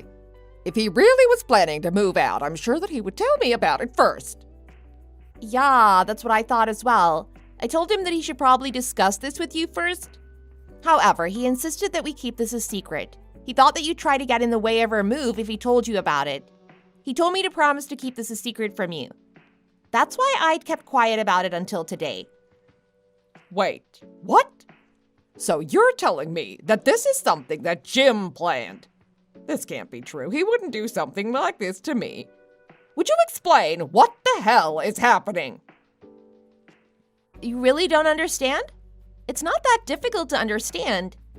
Me and Jim are going to be moving out of your house. You're going to have to enjoy life all by yourself from now on. All by myself. I'm going to have to live here all by myself. What am I meant to do about all my meals then? Who's going to be cooking food for me? What about all the housework? Who's going to clean the house and do the laundry? You're going to have to do that all by yourself starting tomorrow. Actually, I meant today. We're not coming back home anymore. I thought that it might be difficult to do everything by yourself all of a sudden, so I made sure to prepare dinner for you today. I never told Jim to move out as well. Why does he have to be moving out with you? You're the only one that I wanted out of the house. He really doesn't want to continue living with you. He said that he really hated the way you treated me. He thought that it was unacceptable. He kept on apologizing to me about it. He even told me that we never should have moved in with you in the first place. He knew about how you were insulting me and harassing me behind his back. I think the final straw for him was when you told me that I had to get a divorce from him. That's why he decided to move out with me. I'm really glad that he decided to come with me. I really can't believe that this is happening to me. This is just a bad dream, right? I really don't want this happening to me. Why did things have to end up like this? Things ended up like this because you were harassing me and because you told me to move out of the house. All I did was listen to what you said to me. I did say that, but I wasn't serious about it. I don't want to talk to you about this anymore. You're such a difficult person to talk to. I'm going to talk to Jim about this directly. Hold on a minute. I can't find his contact details on my phone. Would you tell him to text me right now? He's next to you, right? I don't think he's going to be able to text you anymore. He told me that he blocked your number and deleted it. He blocked me. What does that mean? It means that you're no longer able to call or text him. You're never going to be able to contact him again unless he unblocks you. That's not possible to do, is it? I don't believe you. I'm just gonna call him so that I can talk with him. How come it says that his number is unavailable? I just explained it to you. He's blocked your contact details already. Oh my God. I can't believe that this is really happening to me. How could you guys do this? It's not fair to abandon an old person like me all by myself. You were the one that kept on telling me not to treat you like an old person. I don't care about the conversations that we had in the past. I want you guys to come back home so we can talk about this face to face. It's too late for that. We've already decided that we're moving out. In fact, we just finished moving into our new apartment. Jim seems to be pretty tired already, too. Would you be able to just leave us alone now? Tell Jim to call me right now. I need to talk to him. Okay, fine. I'll try to ask him for you. Would you be able to wait for a little bit? I'm sorry, but he just told me that he doesn't want to talk to you. He also said that he doesn't want you coming to his workplace either. I don't think he wants to see your face at all. I can't believe that Jim is really saying that to me.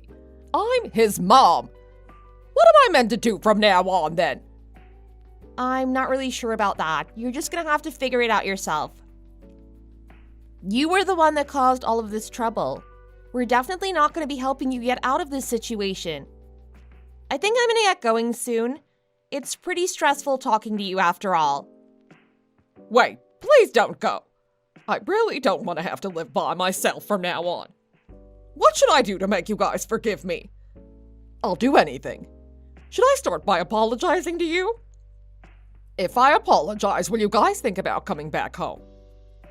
What are you gonna be apologizing to me for? I'm gonna apologize for insulting and harassing you all the time. I really shouldn't have been so arrogant, and I shouldn't have become angry every time you left the house. So that's what you want to apologize to me for. Are you finally going to admit that you were the one in the wrong? I'm not the useless and pathetic woman that you kept on saying I was? I admit that I was wrong. You're not pathetic and useless. I really regret everything that I said and did to you. Would you please be able to rethink this decision? I don't want you guys to move out now. Would you please try to convince Jim to stay? Unfortunately, that's not possible. I can't forgive you for what you've done to me. I also don't want to apply any stress to my baby that's in my stomach right now. I need to live in a stress-free environment from now on. What did you just say? A baby? Does that mean you're pregnant? That means you should definitely move back in with me. I promise to be nice to you, especially if you're going to be giving birth to my grandchild. I've been looking forward to becoming a grandmother for such a long time. Why didn't you tell me that you were pregnant? I would have loved to know about it. I didn't want to tell you anything until the baby was in a stable condition. I was scared that you'd blame it on me if something happened to my baby. How long into the pregnancy are you? I'm almost 5 months pregnant. I see. This is a really important time period for you. Make sure that you get plenty of rest. You have to really take care of yourself and the baby. I intend on that. That's one of the reasons I decided to move out. I would have been way too stressed out if I'd continued to live with you. I'll make sure to take care of the baby once it's born. You can leave me to do it all. Actually, you don't need to do anything. I have no intention of letting you meet my baby once he's born. Why do you say that? Why aren't I going to be allowed to meet my own grandchild? That's because I want to raise my child in a stress-free environment. It wouldn't be stress-free if you were around. I can always ask my parents to look after the baby if I need help. I'm never going to be asking you for any help. Please don't say that to me. I promise that I'll be nice to you from now on. I won't make you stressed out. I'll even help you out with the housework from now on. Please just give me another chance. What are you talking about? I thought that you weren't very good at doing the housework. I also don't want to have to eat food prepared by you. I know that you're a terrible cook. Why aren't you forgiving me? I've apologized to you so much. I'll literally do anything if you'll forgive me. Please, would you come back to me? I'm begging you for forgiveness. There's no point begging me for anything. I'm not going to forgive you. Don't say mean things like that. I don't want to have to live all by myself. I'm already starting to feel really lonely. I also want to help raise my first grandchild. I've had to wait so long for my grandchild. I'm sorry that it took so long for me to finally get pregnant. Wait, I didn't mean it as an insult to you. I'm sorry if I put you in a bad mood. I really didn't mean it in that way. I think I'm going to get even more stressed if I keep talking to you. I'm also going to be blocking your contact details now. Don't bother trying to contact me ever again. Also, I really wouldn't bother trying to find Jim at his workplace. He said that he'd cut ties with you completely if you did that. Wait, please don't block me. I'm so sorry about everything.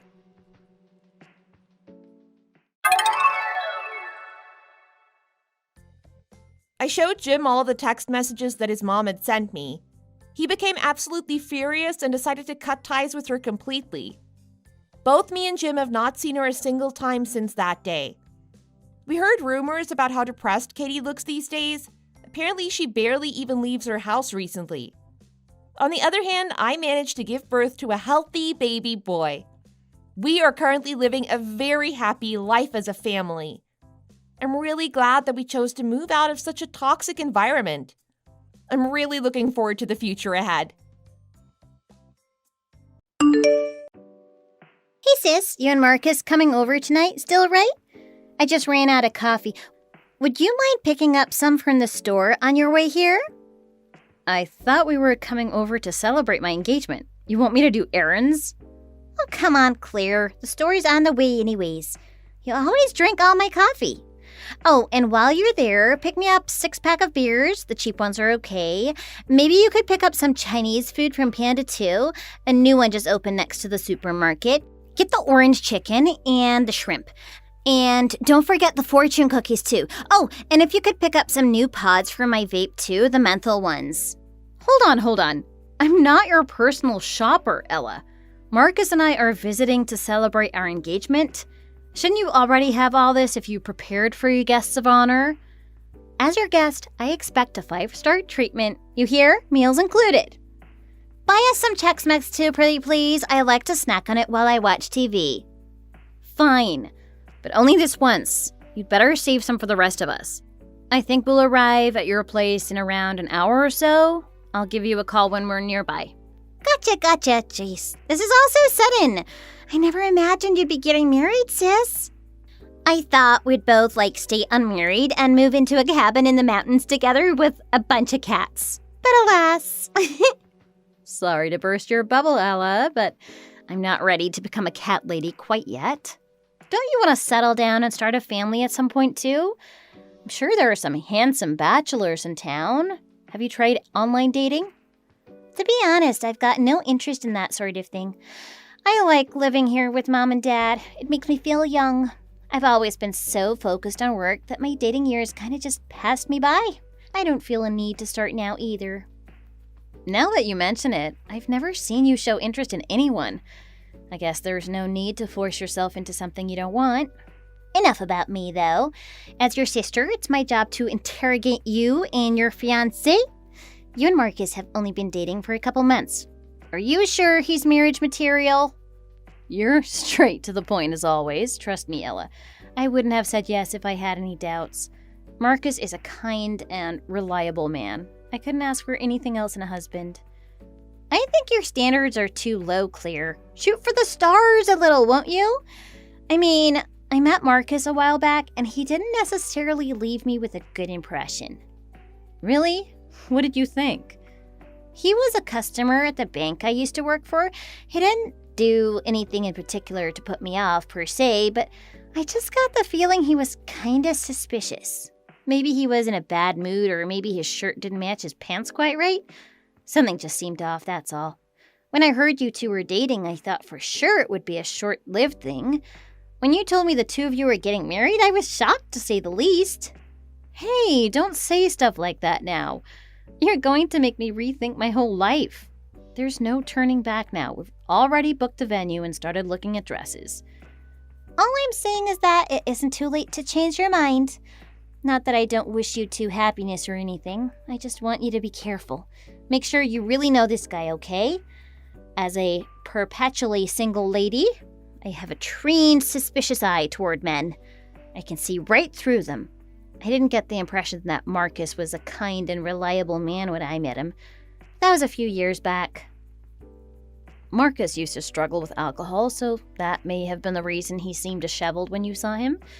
He's got it under control now, though. No need to worry. I'm sure you'll feel differently about him after today. The two of you should chat and catch up. Fine. I'll give him another chance, but only because you like him so much. Anyways, just be careful. As your sister, I worry about you. Thanks, Ella. I appreciate you looking out for me. We're pulling into the supermarket parking lot now, so I've got to run. See you soon.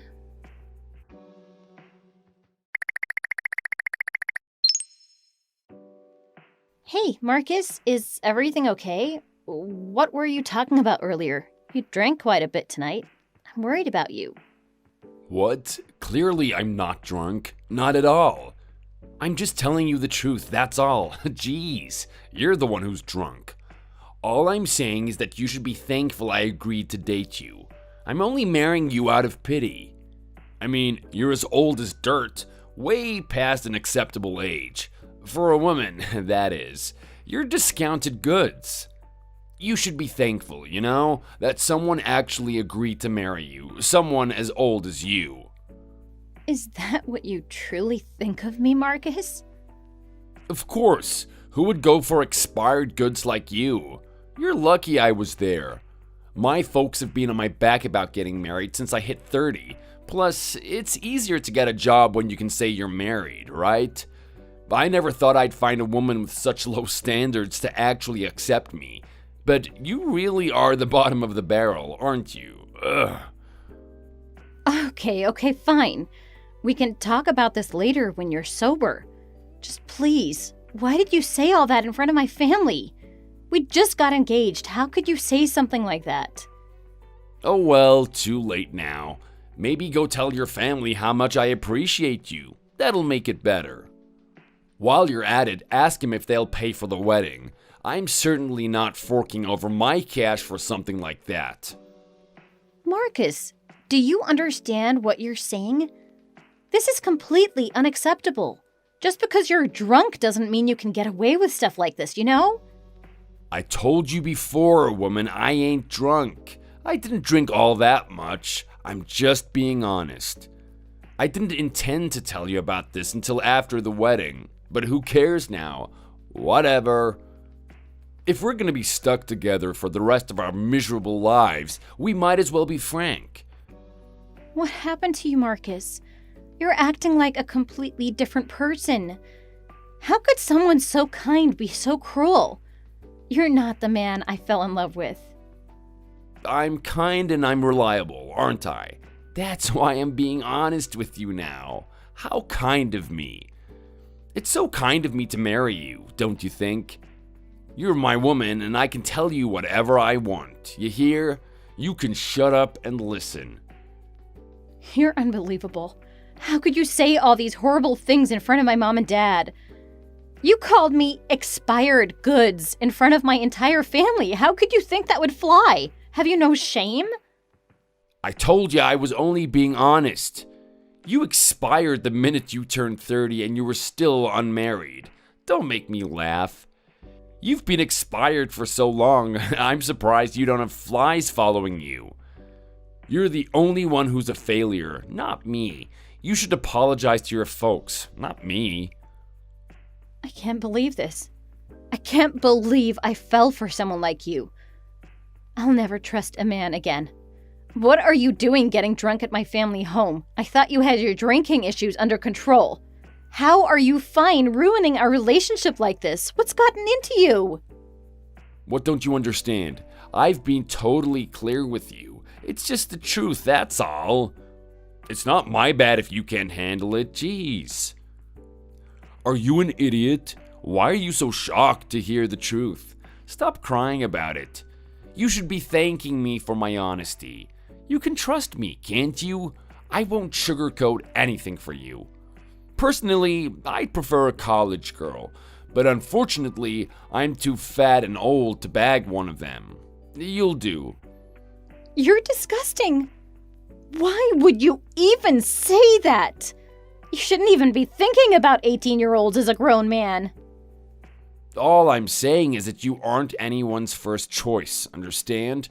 Know your place and keep quiet about it. Why would I be thankful for anyone with that thought process? Marriage is supposed to be between two equals, is it not? Face reality, Claire. This isn't no Disney fairy tale. This is the real world. Get with it already. Don't you get it? You're old and poor. I'm rich and a man. I win, you lose. So shut up and know your place. I am a manager of a first-class company, and you're nothing more than a low-level clerk. Why would any man want to date you?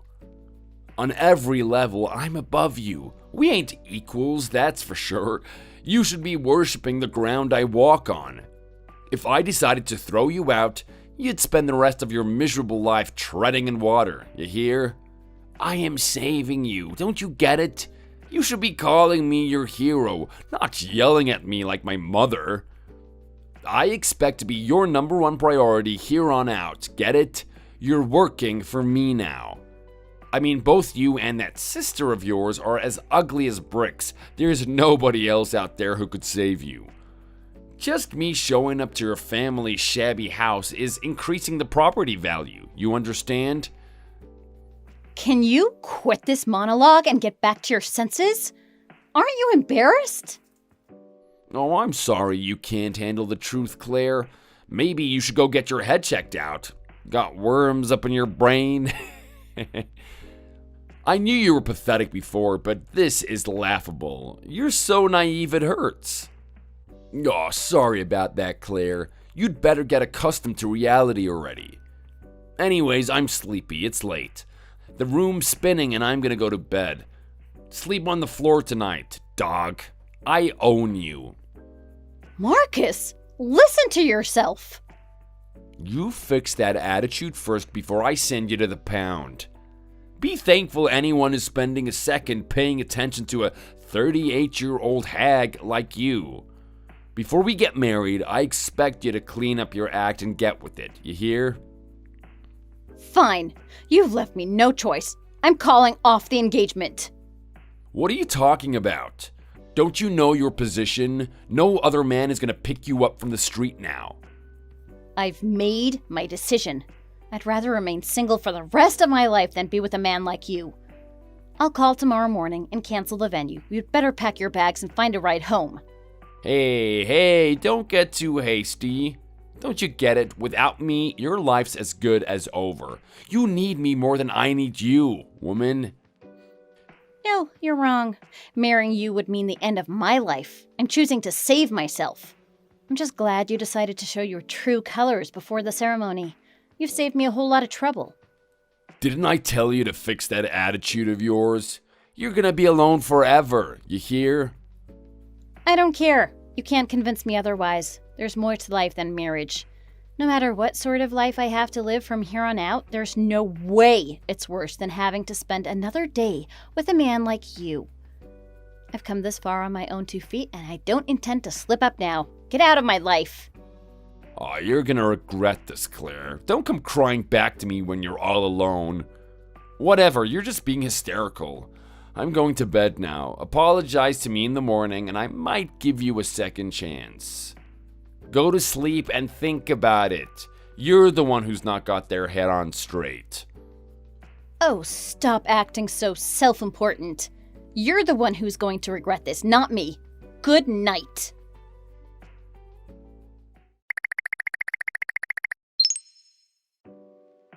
Claire, where did you go? Why is all my stuff packed up? Did you really go off to cancel our venue reservation? Are you an idiot? I apologized for what I said when I was drunk, didn't I? I was just babbling, that's all. Do you really think an apology is enough to make me forget about what you said last night? You really hurt me. You know, it's going to take a lot more than an apology to fix this. Oh, I was drunk, Claire. You don't really believe I meant any of that stuff, do you? If I was sober, I'd never say that. You know me. I just have issues with alcohol, that's all. I don't care if you were drunk or not. You were speaking from the heart. You're just squirming now because you let your true intentions slip. Isn't that right? Whatever man I thought I was in love with clearly doesn't exist. You were pretending to be someone you aren't. Oh, just because I said those horrible things doesn't make them true. I just slipped up a little bit. If your little sister didn't keep pouring me drinks last night, none of this would have happened. Ella was trying to test you. She wanted to make sure I was marrying a good man. She's been skeptical of you from the start, and all you did was confirm all of her suspicions. Now that you've shown your true colors, there's no doubting her. You're the worst of the worst. Get out of here. Get out of my life. You're all insufferable anyways. Fine, good riddance. The engagement's off. Don't come crying to me when nobody else will date you. I hope you realize that this is your last chance of ever getting married. Nobody else is gonna pick up trash like you.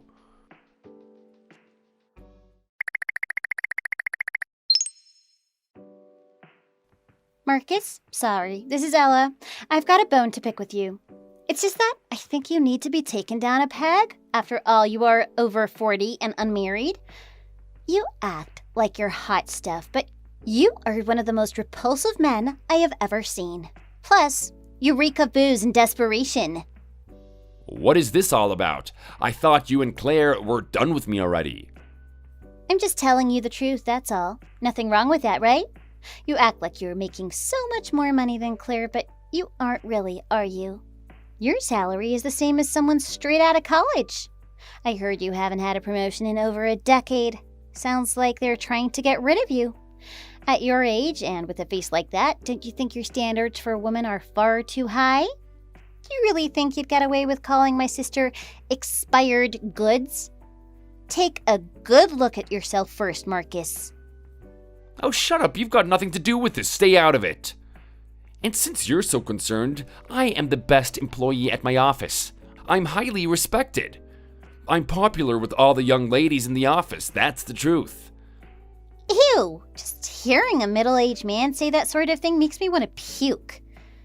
I knew something was seriously off about you the second I saw you, but this is just pathetic. You're a real narcissist, aren't you? Seriously. Get with reality, Grandpa. Don't act like you're any better than me just because you're young. You and your sister aren't all that attractive to begin with either. What do you know about me? Nothing. So shut it. Sure, I don't know every detail of your life, but I've seen enough. You can't dress, you've got an inflated sense of self-importance, and you're a drunken idiot. Watch your mouth. Oh, and before I forget, I actually did contact you for an important reason. What? What could you possibly have to say that's so important? Well, I uploaded a video of your little outburst last night to my YouTube channel. You don't mind, right? I wanted to film it as a vlog sort of deal, but it turns out I got some really interesting footage. I couldn't help but post it. What? What did you film? Oh, just you berating my sister and telling me and my parents that we should be grateful you decided to marry her. You were being so ridiculous and out of touch, I just had to post it online. It's hysterical. You uploaded that? What were you thinking? Take it down right now. No way! I asked you if it was okay to upload it last night, and you said it was fine. You seemed pretty confident in yourself then. Didn't you say, let the ladies of the world see what a real man looks like, or something like that? I left that part in the video too, since you seemed so enthusiastic about it at the time. I was drunk. I didn't mean any of that. Take it down. You were the one who pressured me into drinking so much in the first place. What kind of a person does that to someone with a history of addiction? Are you insane? I didn't pressure you into anything. All I asked was if you wanted a beer. You're the one who kept asking for more. I only agreed to give you more because I was drunk too. That's a valid excuse, right? Since you're so happy to blame your mistakes on it. You're a 42-year-old man. You should know better than to accept a single drink in the first place if you're going to have a problem. Oh, you have got to delete that video now. What if someone from work sees it? That's not who I am, really. I was just drunk. It brings out the worst side of me. Fine, I'll think about it. No promises, though. Anyways, I've got better things to do than deal with a man-child like you. See ya, Marcus. Hey, listen to me, you brat. Delete that video now.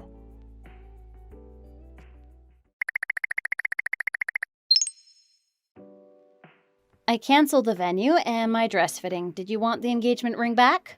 We're done. I'd appreciate it if you don't contact me again after this. Don't be ridiculous. Of course, I want the engagement ring back since you're so serious about cutting ties over a silly mistake.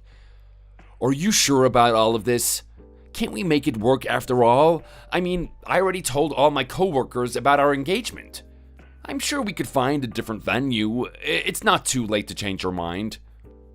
Don't worry about your work. I already called in and told them you wouldn't need the time off for our honeymoon anymore. Since this is all your fault, I expect you to pay me back the cancellation fees. Understood? Oh, like hell I will. You're the one who canceled it all. You pay for it. If you refuse to pay, I'll take you to court over it. So pay up nicely, unless you can hire a lawyer. Excuse me? Will you just calm down and stop overreacting already? You insulted me in front of my entire family. You've been lying and manipulating me throughout our entire relationship. That sort of thing isn't going to just go away, Marcus. We have video evidence of your outburst. If I took you to court, I doubt you'd be able to win. Either you pay me back for the cancellation fees, or I'll have you pay back double that in court. Claire, you're blowing this entirely out of proportion. If anything, this is all your fault. It would be a shame if that video got into the hands of your boss. He'll probably fire you over something like that. I'd consider your position carefully if I were you. What? You're gonna send that video to my boss? That is completely unnecessary. I haven't done anything yet, but they'll see it soon enough anyways. It's gaining a lot of traction online. I told Ella to delete that video immediately. You two are gonna ruin my career at this rate. I get it. I'll pay you back for the cancellation fees. Just delete that video. Just please, don't tell my company about this. I need this job. Well, I never intended on telling them in the first place, but Ella thinks it would do you well to face some real-world consequences. Since the video is getting so many views, you're going to have to do some serious convincing to get her to take it down. I mean, it's just a matter of time until one of your coworkers sees it. You better start begging her to take it down fast. Oh, I knew I shouldn't have gotten involved with you or your stupid family. Why would you do such a thing to me? Oh, I have just a bit of advice for you for your own sake. You seem to be convinced that you're popular with the young women at your office. You kept on saying that last night. Yeah, they're probably just trying to be polite. I'd apologize to them before they see that video. Oh, shut up. What do you know about me? I am popular. Be single and miserable for the rest of your life. You washed up old hag of a woman. Maybe you should read some comments on that video before pointing any fingers at me. You're trending as the out-of-touch narcissist on Twitter, YouTube, and Facebook. You've got to be joking. This can't be happening to me. Is something wrong? You seem upset about all of this. Are you shocked to hear the truth? Is reality too much for you? What are you, a child? One last word of advice. Hell hath no fury like a woman scorned.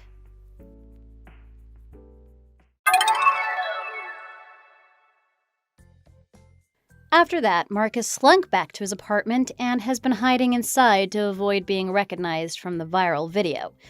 From what I heard, his company eventually did hear word of the massively popular post and fired Marcus. He was accused of inappropriate behavior and sexual harassment by multiple female employees, which has made it difficult for him to find another job.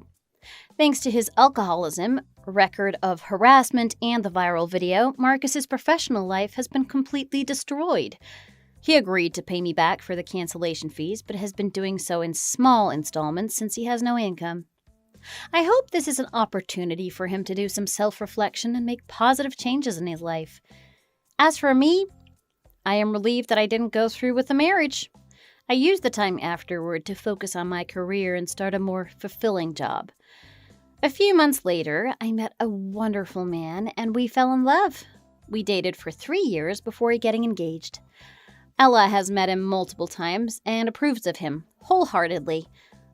I trust her judgment, so I was relieved to see the two of them getting along so well.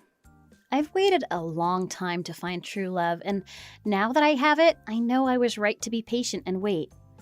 As for Ella, she's remained single and doesn't seem interested in pursuing a relationship. I'm proud of her for living her life the way she wants to. Marriage isn't the end-all and be-all, after all. Hey, you know my mom's 60th birthday trip. Yeah, turns out I'm gonna have to pass on it. What? What do you mean you're passing on your mom's birthday? She was looking forward to this the whole time. Did some kind of work emergency pop up or something? No, it's nothing like that. Me and a guy from my high school baseball team are gonna have a get-together. Your old baseball team? From high school? How does that keep you from attending your own mother's birthday? I know, just hear me out. Remember when we went to Ricky's daycare parent-teacher meeting the other day? His teacher, Miss Stevens, was our team manager. Remember, we were all like, what? No way. Yeah, now I remember. The two of you were carrying on the whole time, talking about how long it's been and the good old days and whatnot. Yeah, exactly. So then we both started contacting people from the old team. Everyone was really psyched about it, and we decided to all meet up. Okay, well, there's nothing wrong with you meeting up with the guys or whatever. That's not the problem. I'm asking, why is that taking priority over your own mother's birthday? It turns out Heidi, that's Miss Stevens, is super busy. She is booked up like a fancy restaurant. So if we want her to join, we can only do it next week. Again, I get that you want to see your friends, but I don't know why it has to be next week. This is your mother's 60th birthday, and the place we booked has a 3-year waiting period right now. If we don't go this time, who knows if we'll ever get the chance to go again. Oh, come on. Mom's still young and spry. She has at least another 20 years. We can go again some other time. Your mom has been going on about this trip for months and months. I cannot express enough how important this is to her. So what do you want me to do about it? If I don't do this now, then we all might really never get to meet up again. Sometimes there are just things that a man just has to do. There is no way that arranging a get-together with some old high school friends is harder than what we've planned for your mom. You don't know us. Once we set our mind on something, we do not quit. We go through with it no matter what. That's how we managed to make it all the way to 32nd in the whole state. I honestly can't even tell if that's good or not. Anyway, all of that is final. I'm not gonna make it, so make sure to let my mom know. Oh no, I'm not telling your mom for you. You're the one picking friends over her, you tell her. I can't tell her. I'm her son. She'd be devastated if she heard directly from me. You've gotta tell her. I don't want to deliver bad news either. If you care so much, then just go on the trip. Oh man, I'm just realizing this now. I have packed on the pounds over these years. We'll definitely be playing some ball, so I better go get some new sportswear. Maybe a new bat and glove too. If you're gonna do something, you might as well do it right? You're an adult and can make your own decisions, but you should seriously think about it. No one knows how much longer they're gonna have their parents in their life. You should spend time with them when you can, or you'll end up regretting it like me. Oh, don't go guilt-tripping me just because your parents died young. Mine are gonna live a good, long life. Wow, how very sensitive of you. Well, I hope you're right. Oh, and since I'm not going, my portion of the trip money will be floating around. Get like $2,000 together for me. What? How could you possibly need that much money just to go mess around with your friends? I don't know, I just want to be prepared. We might have to make rentals, plus the actual trip and room fees. Things add up. I'll give back whatever I don't use. If we cancel your part of the trip, there might be a cancellation fee. I wish you wouldn't act like all of this is no big deal. Because it shouldn't be. Why are you hassling me? It's the money I made anyway. Did you go and earn it? No, I did. It's my money, so don't tell me how to use it. And there it is. Every time we have an argument, it's I earn the money, so shut up. You know what? Fine. Just do what you want. Yeah, that was the plan.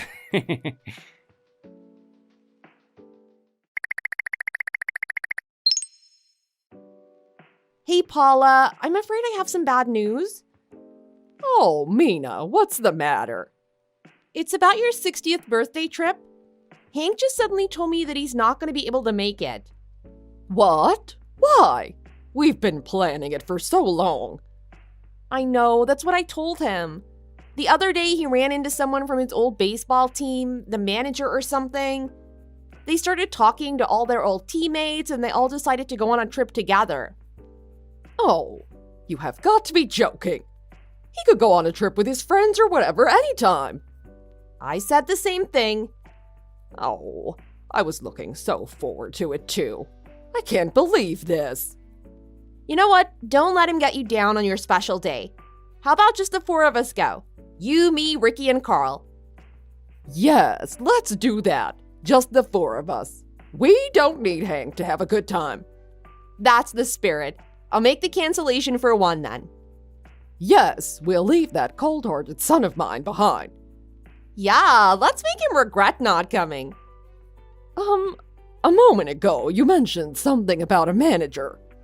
Oh yeah, that's the person that got this whole thing started. Turns out that she's Ricky's daycare teacher. We met her completely by chance at a parent-teacher meeting. I see. And you're letting him go? If it was me, I wouldn't be too happy about my husband going on a trip with his ex-girlfriend. What? Oh, you didn't hear. Her name is Heidi Stevens, right? She used to come by all the time when Hank was in high school. Oh, she's his old high school flame? That's news to me. Oh, no. He really didn't tell you. What is he thinking? The only thing hiding it will do is make people more suspicious. He should have been forthright with you in the beginning. Oh yes, he absolutely should have made that point known. Well, in any case, let this be the best family trip we've ever had. We can treat ourselves to a spa day and put it on Hank's card. That sounds good. This is way too shady. Why would he hide the fact she's his ex-girlfriend? I can't imagine he spent all that time talking about her and didn't think to mention their relationship. My name's Mina. I'm a 32-year-old housewife. I live with my son and husband of 4 years. Now that I'm thinking back on it, there was a couple suspicious points that stood out. One day when my son came home from daycare, he said his teacher was asking about his dad. I knew they were acquainted, so I figured it was just some small talk. Now that I'm thinking about it though, isn't that a strange thing to ask? I promised myself this is the one thing that I'd never do. But desperate times call for desperate measures. I'm going to look at my husband's phone.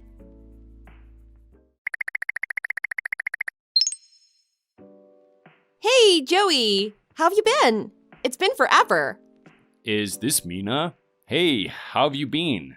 Yeah, it's been a while, huh? Now that I'm thinking about it, I don't think that we've seen you since the wedding. My wife's been telling me that we've got to meet up again. You need to come over one of these days. Oh, that sounds great. We definitely need to get together. Speaking about getting together, I was actually just messaging you to ask about the old baseball team trip coming up. Baseball team trip? What's that? You know, the trip? The old high school baseball team getting together and stuff. Yeah, I have no idea what you're talking about. Really? No one contacted you about it? I mean, maybe someone forgot to invite me, but I was the captain, and I don't know anyone on the team who has a problem with me. Yeah, it's not like you could forget the captain. Wow, so weird. So, you think Hank's lying about a trip or something? Well, I don't want to make any accusations, but I'm not sure how else you'd describe it.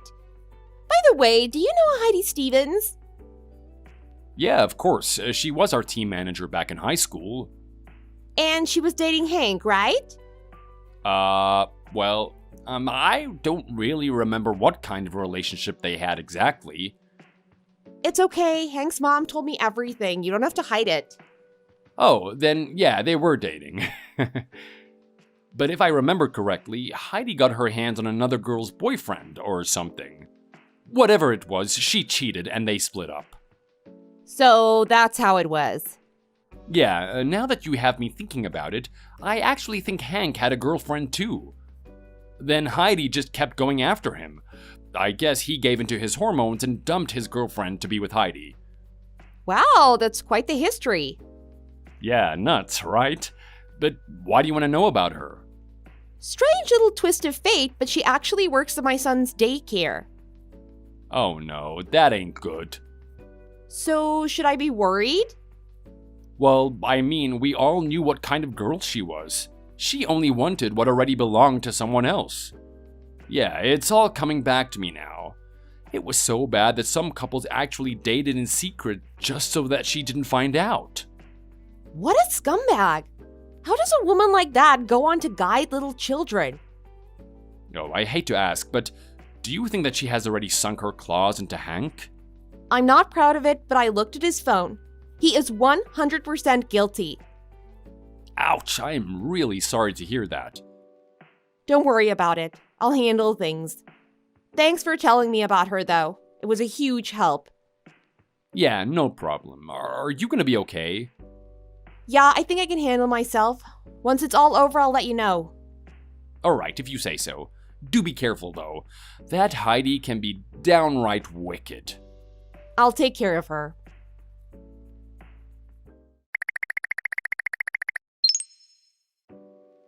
Wow, that was a good time. I just exposed your affair with Miss Stevens in front of all the parents at the parent-teacher meeting. What? What are you talking about? I haven't cheated. Oh, I know all about how you two have been meeting in secret. We're not meeting in secret. Sure, we've bumped into each other a couple of times, but we just talked about Ricky. If you're gonna go around spewing slander about me to everyone, I'll kick you right out of the house.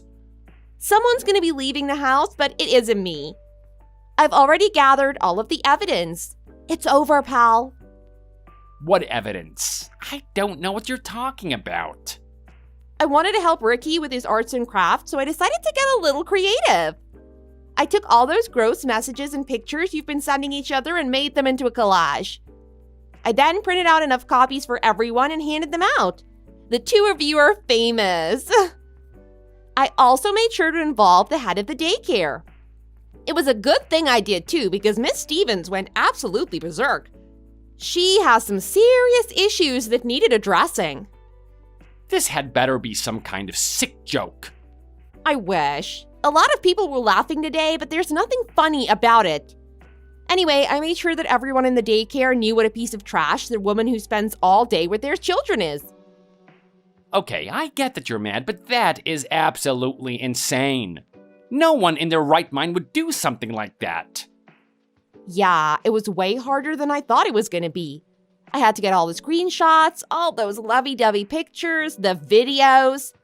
I think I deserve a vacation after all that. You have gone completely nuts. Who does something like that? All you had to do was come to me and tell me. Yeah, maybe if it was just about you, we could have done it like that. But it isn't just about you, is it?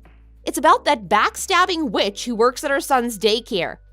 The woman who puts on a big smile and speaks to me and my son while banging my husband when I'm not looking. Like I could let her off with anything less. Still, this is way too much. March 2nd. I want to feel the warmth of your body.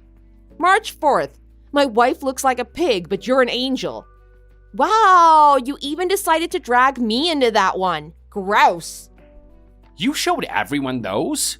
Why were you even in my phone to begin with? That's an invasion of privacy. Oh, you should have heard the other moms. They were howling with laughter. Some of them couldn't even breathe. All until Cheryl saw. Have you met Cheryl? Cheryl don't play. She went right up to your little hussy and was like, "Is this true?" She snapped.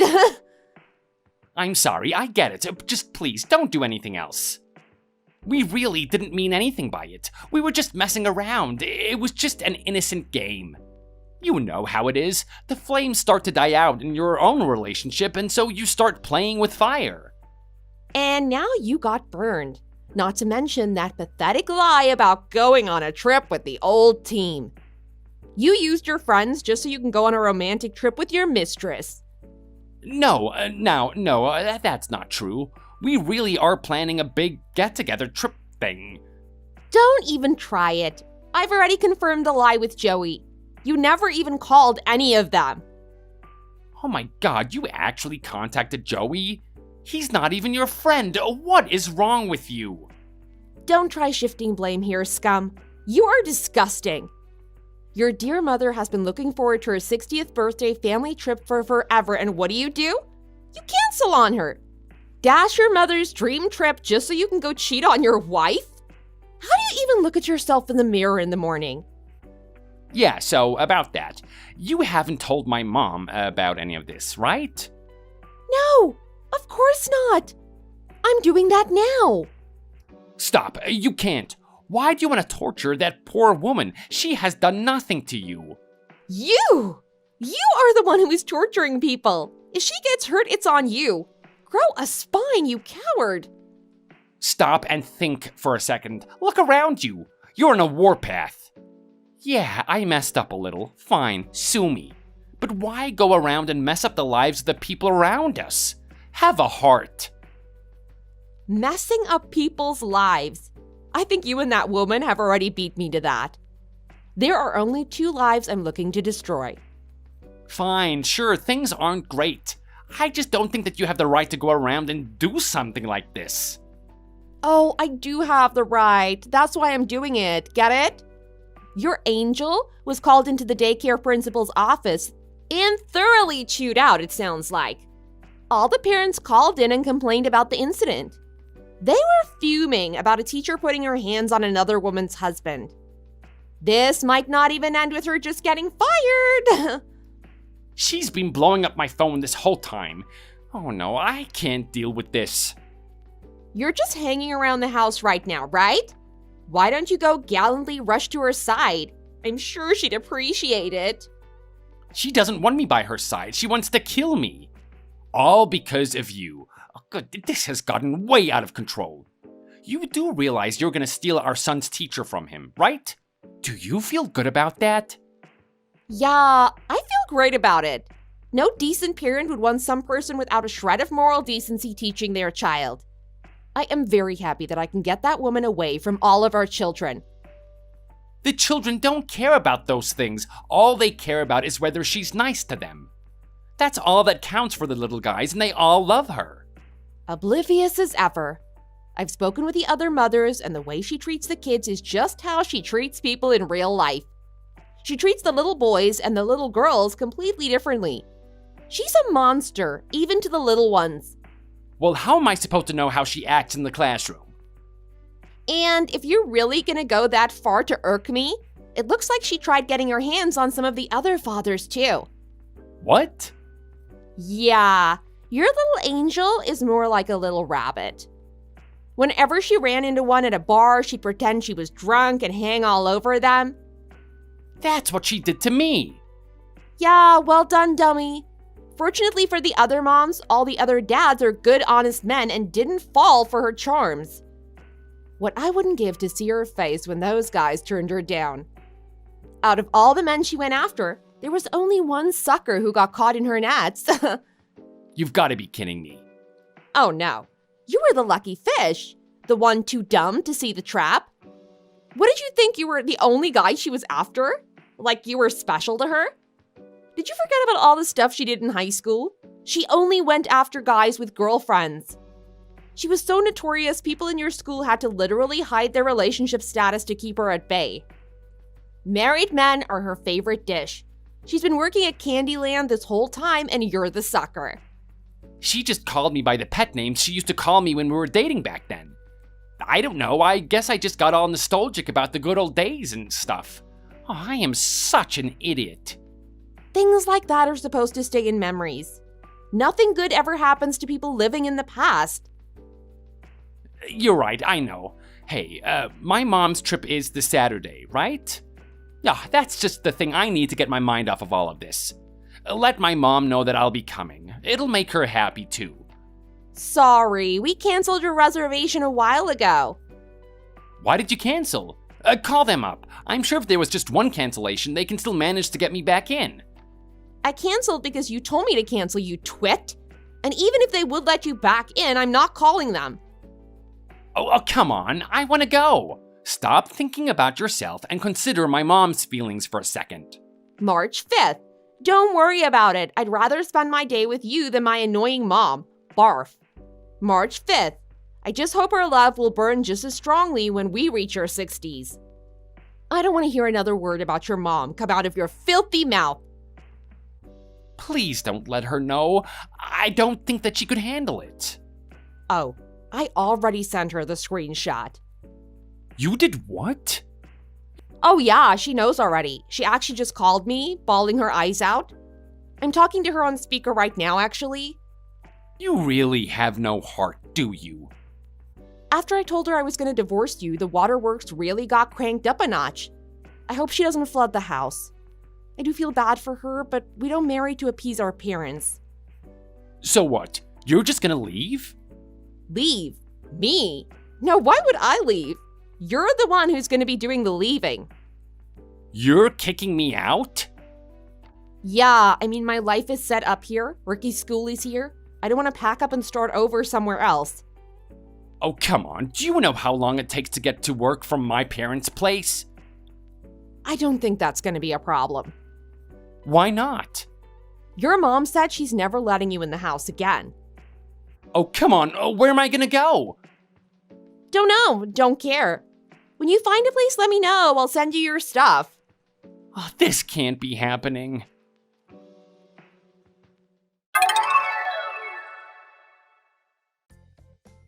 Hank found a rundown apartment building to live in. I sent him all his stuff, but I have no idea where he's going to put it.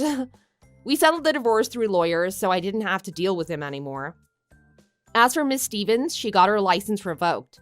It's a surprisingly close-knit industry too, so she'll probably never be back. Right now, she works at a bar trying to grind out a buck making tips off drunk men. Actually, I think it suits her really well. Me, my son, and my now ex-in-laws went on the vacation of a lifetime.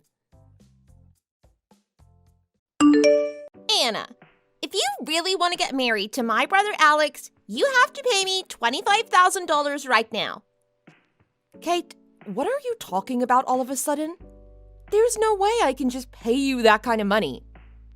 You're 28 years old already. Surely you have more than $25,000 saved up. It doesn't matter how much money I have saved up. I don't have any obligation to be paying you $25,000. It's a lot of money for me. Do you really not want me to get married to Alex or something? I don't mind you guys getting married. I just want you to pay me the money if you're planning to get married to him. I'd also love it if you could keep on supporting me financially once you guys get married. I'm sorry, but I don't think I can keep on supporting you financially like this. I've already sent you around $5,000 in total. I really can't afford to keep just giving you money, unfortunately. I also think that Alex would be very sad to hear about this. It's just $5,000. That's not that much money. I'm going to keep continuing to ask you for more money. You better be prepared. Also, you can't say no to me. I know all the terrible things that you've done in the past. Are you seriously still threatening me with that nonsense? It's something that happened a very long time ago. It's still a secret that you can't tell Alex about. He really hates people that keep secrets and tells lies. If he finds out about your secret, he's not going to marry you anymore. I think everyone has some secrets that they don't want other people to know about. I've already managed to solve the problem I caused in the past. There's no need to dig it back up again. My secret can just stay in the past. Just pay me the money if you want me to keep quiet about it. It's just $25,000. I was really surprised when I first heard about your secret, though. You look like such an innocent woman. I can't believe you slept with a guy that was already married. I guess you're the kind of person that wants to take things that are precious to other people. I feel so sorry for Alex. He's actually going to get married to such an evil woman. I was so surprised when I found out that my manager at my part-time job was actually your ex-boyfriend. He told me so much about you. Thanks to him, I was able to get a nice source of income. The money that you've been giving me has really been helpful. I had no idea that he was married. He tricked me. He told me that he was single when we started dating. I just had no way of proving this, and that's why I ended up getting sued. His wife was hospitalized with severe depression for a while. It is true that I ended up damaging a family because of what I did. I feel terrible about that. I really had no idea that he was married. You're a homewrecker. It doesn't matter if you knew about it or not. There are just some things that are unacceptable to do. You're an adult already. You paid for damages, right? That means that you're admitting to what you did.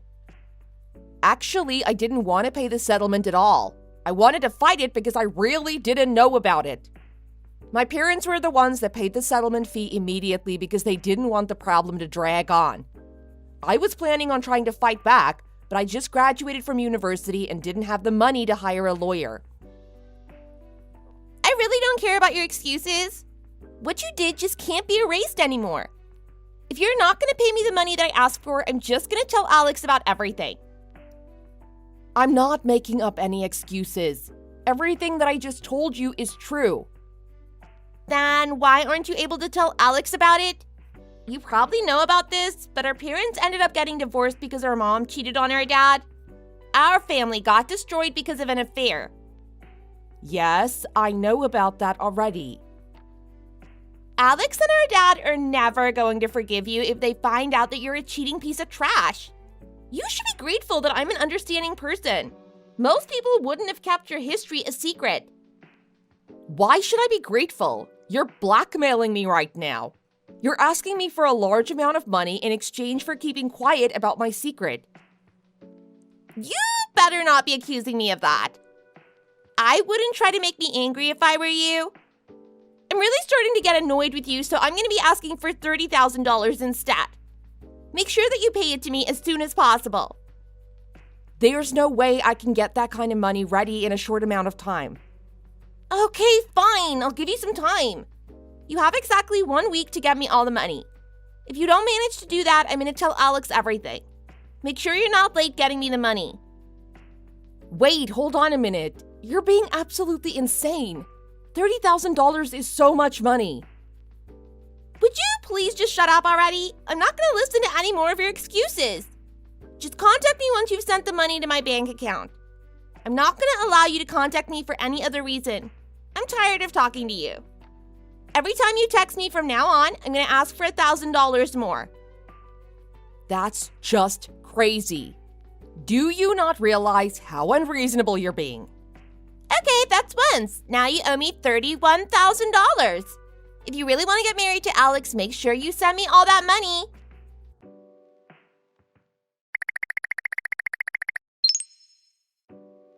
So, it's been 1 week already? You still haven't sent the money to my bank account? Yeah, I guess it's been 1 week now. You seem so calm and relaxed. Do you not want to get married to Alex? Are you planning on breaking up with him? I have no intention of breaking up with him at all. Then hurry up and send me the money. You owe me $31,000? This isn't an empty threat, by the way. I'll really tell your secret to him. You can go ahead and do whatever you want. I'm tired of having to deal with you now. So you're just gonna give up now?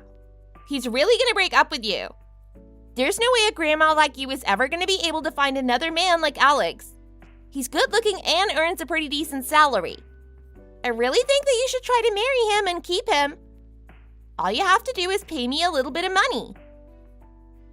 I do plan on getting married to Alex. I haven't changed my mind about that. That's why I'm telling you that you should just pay me the money. If the money isn't sent to me by the end of the day, it's over for you. There's no need for you to wait till the end of the day for the money. I'm definitely not going to be sending you any more money. In fact, I'm going to be asking you to return all the money that I've given you in the past. Why are you saying this all of a sudden? I'm going to tell Alex about everything if you're not careful. I really don't care if you tell him. Go ahead and tell him now if you want to. Why have you changed your attitude all of a sudden? Stop trying to act like you don't care and pay me the money. I just told you that I have no intention of paying you any money. You want to get married to Alex, right? Just pay me the money. I promise this will be the last time I ask you for money. I'll leave you alone once you guys are married. So hurry up and send me the money. You seem to be in a rush for me to send you the money. Are you in trouble or something? You're the one that's going to be in trouble if you don't pay me the money. I'm really busy right now, so I don't have time to be arguing with you about this. Hurry up and give me the money. So you're busy right now. Are you back at the casino again? Did you manage to borrow money from some sketchy people? Are you trying to run away from them? Wait, what? I have no idea what you're talking about. I actually decided to do some research about you. You took a dig into my past, so I thought that I would do the same to you. I know you're addicted to gambling. You're in a huge amount of debt right now as well. I've heard that you've managed to borrow some money from some pretty sketchy companies and people as well. How do you know about this? I don't understand how you could find out so much about me in just 1 week. Were you stalking me or something? It wasn't just 1 week. I've been researching you for a while now. I actually hired a detective to find me information about your lifestyle. I hired the detective about 2 months ago because you kept on asking me to give you money. I thought it was really strange that you kept on asking me for so much money. What are you gonna do with all this information? Are you planning to threaten me or something? Do you finally understand how I felt? You were threatening me this entire time.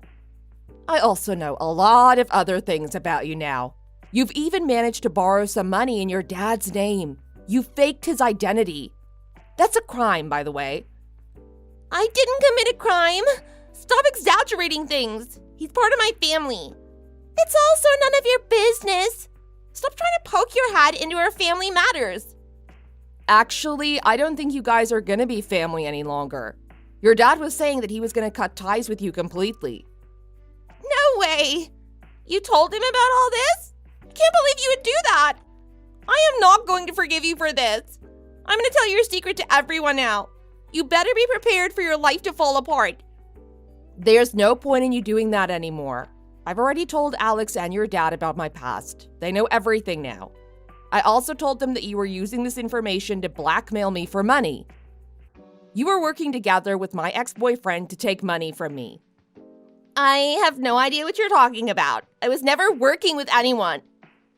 There's no point lying about it anymore. I already have all the evidence.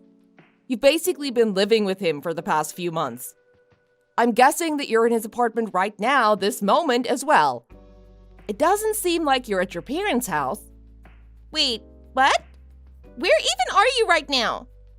I'm at Alex's parents' house. I guess it's also the place that used to be your parents' home. It's no longer a place you can call home because your father cut all ties with you. Why the hell are you there? Also, I can still call that place home. I'm not gonna believe what you're saying about my dad. I'm still his family. I think I have every right to be here. I'm going to be getting married to Alex after all. I forgot to tell you this, but Alex and his dad are right next to me. They've been reading all these text messages. They both seem to be absolutely furious with you. I really don't think you should come back home anymore. I'm not gonna give you permission to get married to Alex. I'm sure both of them are gonna forgive me and welcome me back. I'm part of their family. They're not gonna just abandon me. You're the one that needs to get out. That's my dad's house. It's the place where I grew up. Then why don't you try to come back home? I doubt they're gonna let you back inside. I also have no need for you to give me permission to marry Alex. You don't get a say in this at all. There is one thing that I should thank you for, though. I was finally able to tell Alex about my past. I feel so good to finally tell him about my secret. You were the one that put me in a situation where I had to talk to him about it. I'm grateful for you for that. Wait, hold on a minute. How come neither of them are replying to my text messages? I tried calling them both, but I keep getting told that the numbers are unavailable. They probably blocked your phone number. Both of them are cutting ties with you, so they probably don't want to talk to you anymore. That's not possible. Why are they taking your side on this matter? I'm part of their family. I really don't understand why they have to cut ties with me. What the hell did you do to them? Did you tell them lies about me or something? I am going to sue you for this. I didn't tell them any lies about you. All I did was tell them the truth about what you did to me. I had lots of evidence to back up everything that I told them. Alex did get a little angry at me, though. He told me that I should have discussed things with him much earlier. I guess I couldn't reveal everything to him because I didn't fully trust him yet. I think that I can finally trust him completely after this. I'm really happy that our bond has gotten even stronger now. I don't need to hear about how you guys are even closer now. Just hearing about it makes me sick. What the hell am I supposed to do from now on? My life is falling apart thanks to you. I have no idea. How about you move in with that guy you're with right now? Although I doubt you guys are going to be able to continue living in peace. I reported this entire incident to the police. You guys might be able to go to prison together, though. That might be kind of cute. Why do you sound so happy about all this? Also, there's no point in you reporting any of this to the police. I never committed a crime in the first place. You're gonna become part of my family once you marry Alex, right? Then that means that I didn't commit a crime to you. It was just a small argument between family members. Actually, I have no intention of becoming family with you. Alex is also planning to cut ties with you completely. If he doesn't see you as family, then there's no need for me to either. Also, what you did would still be a crime even if we were family members. You blackmailed me for money after all. Don't do this to me. You're gonna be my sister-in-law. Please forgive me for what I did. We're family after all. Stop talking nonsense. I am not going to become your family. I definitely don't want to have a sister-in-law like you. Please don't say that about me. I really didn't do any of this with bad intentions. I've always wanted a sister from when I was very young. I really wanted an older sister that I could depend on and ask for favors from. That's all I was doing to you. I was just asking you for a favor. You weren't just asking me for a favor. You were threatening me and telling me that I wouldn't be able to get married to Alex. You guys also blackmailed me for $25,000. That's not just a favor at all. I can't believe that my ex-boyfriend made you do this kind of thing. Yeah, that's exactly it. This was never my fault. I was forced to do this by him. You were also tricked by him in the past, right? You know how terrible of a person he is. Yes, I know that he's a huge piece of trash. However, that doesn't mean you're innocent at all. You're just as bad as him. I know that you guys have been going on fancy dates with the money that you blackmailed from me. It really doesn't seem like he was forcing you to do anything. I actually didn't want to go on those dates at all. I was being forced to go with him. I'm telling you the truth, I'm actually completely innocent. Would you please just forgive me? I want Dad and Alex to forgive me too. Stop making up all these excuses. You can tell this all to the police and they will deal with it. I'm also going to be asking you to return the $5,000 that you blackmailed from me. You're also going to have to pay your dad back for all the money that you borrowed using his identity. You're also in a huge amount of debt already, right? It looks like you're going to have a very rough future ahead of you. Best of luck returning all this money. That's basically impossible for me to return all that money. I really can't have this happening to me. Please save me, sis. You're the only one that can get me out of this situation. I don't want my life to be completely ruined like this. You're really starting to annoy me now. I don't want you to contact me anymore. How about I ask you for $1,000 extra if you decide to text me again? I've been constantly blackmailed and harassed by you for a long time now. I'm pretty sure that I can easily sue you if I wanted to. Please don't do that to me. I can't pay back any of this money. I promise that I'm going to treat you better from now on. I'll also apologize to you. Please, would you just help me out of this situation? I'm begging you. So you just texted me once.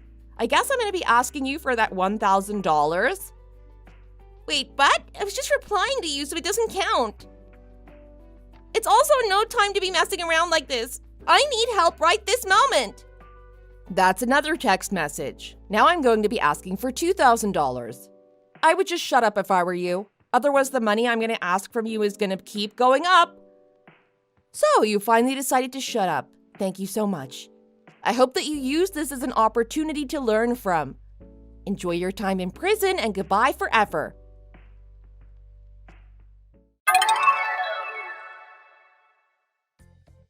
Kate and my ex-boyfriend were arrested within the next few days.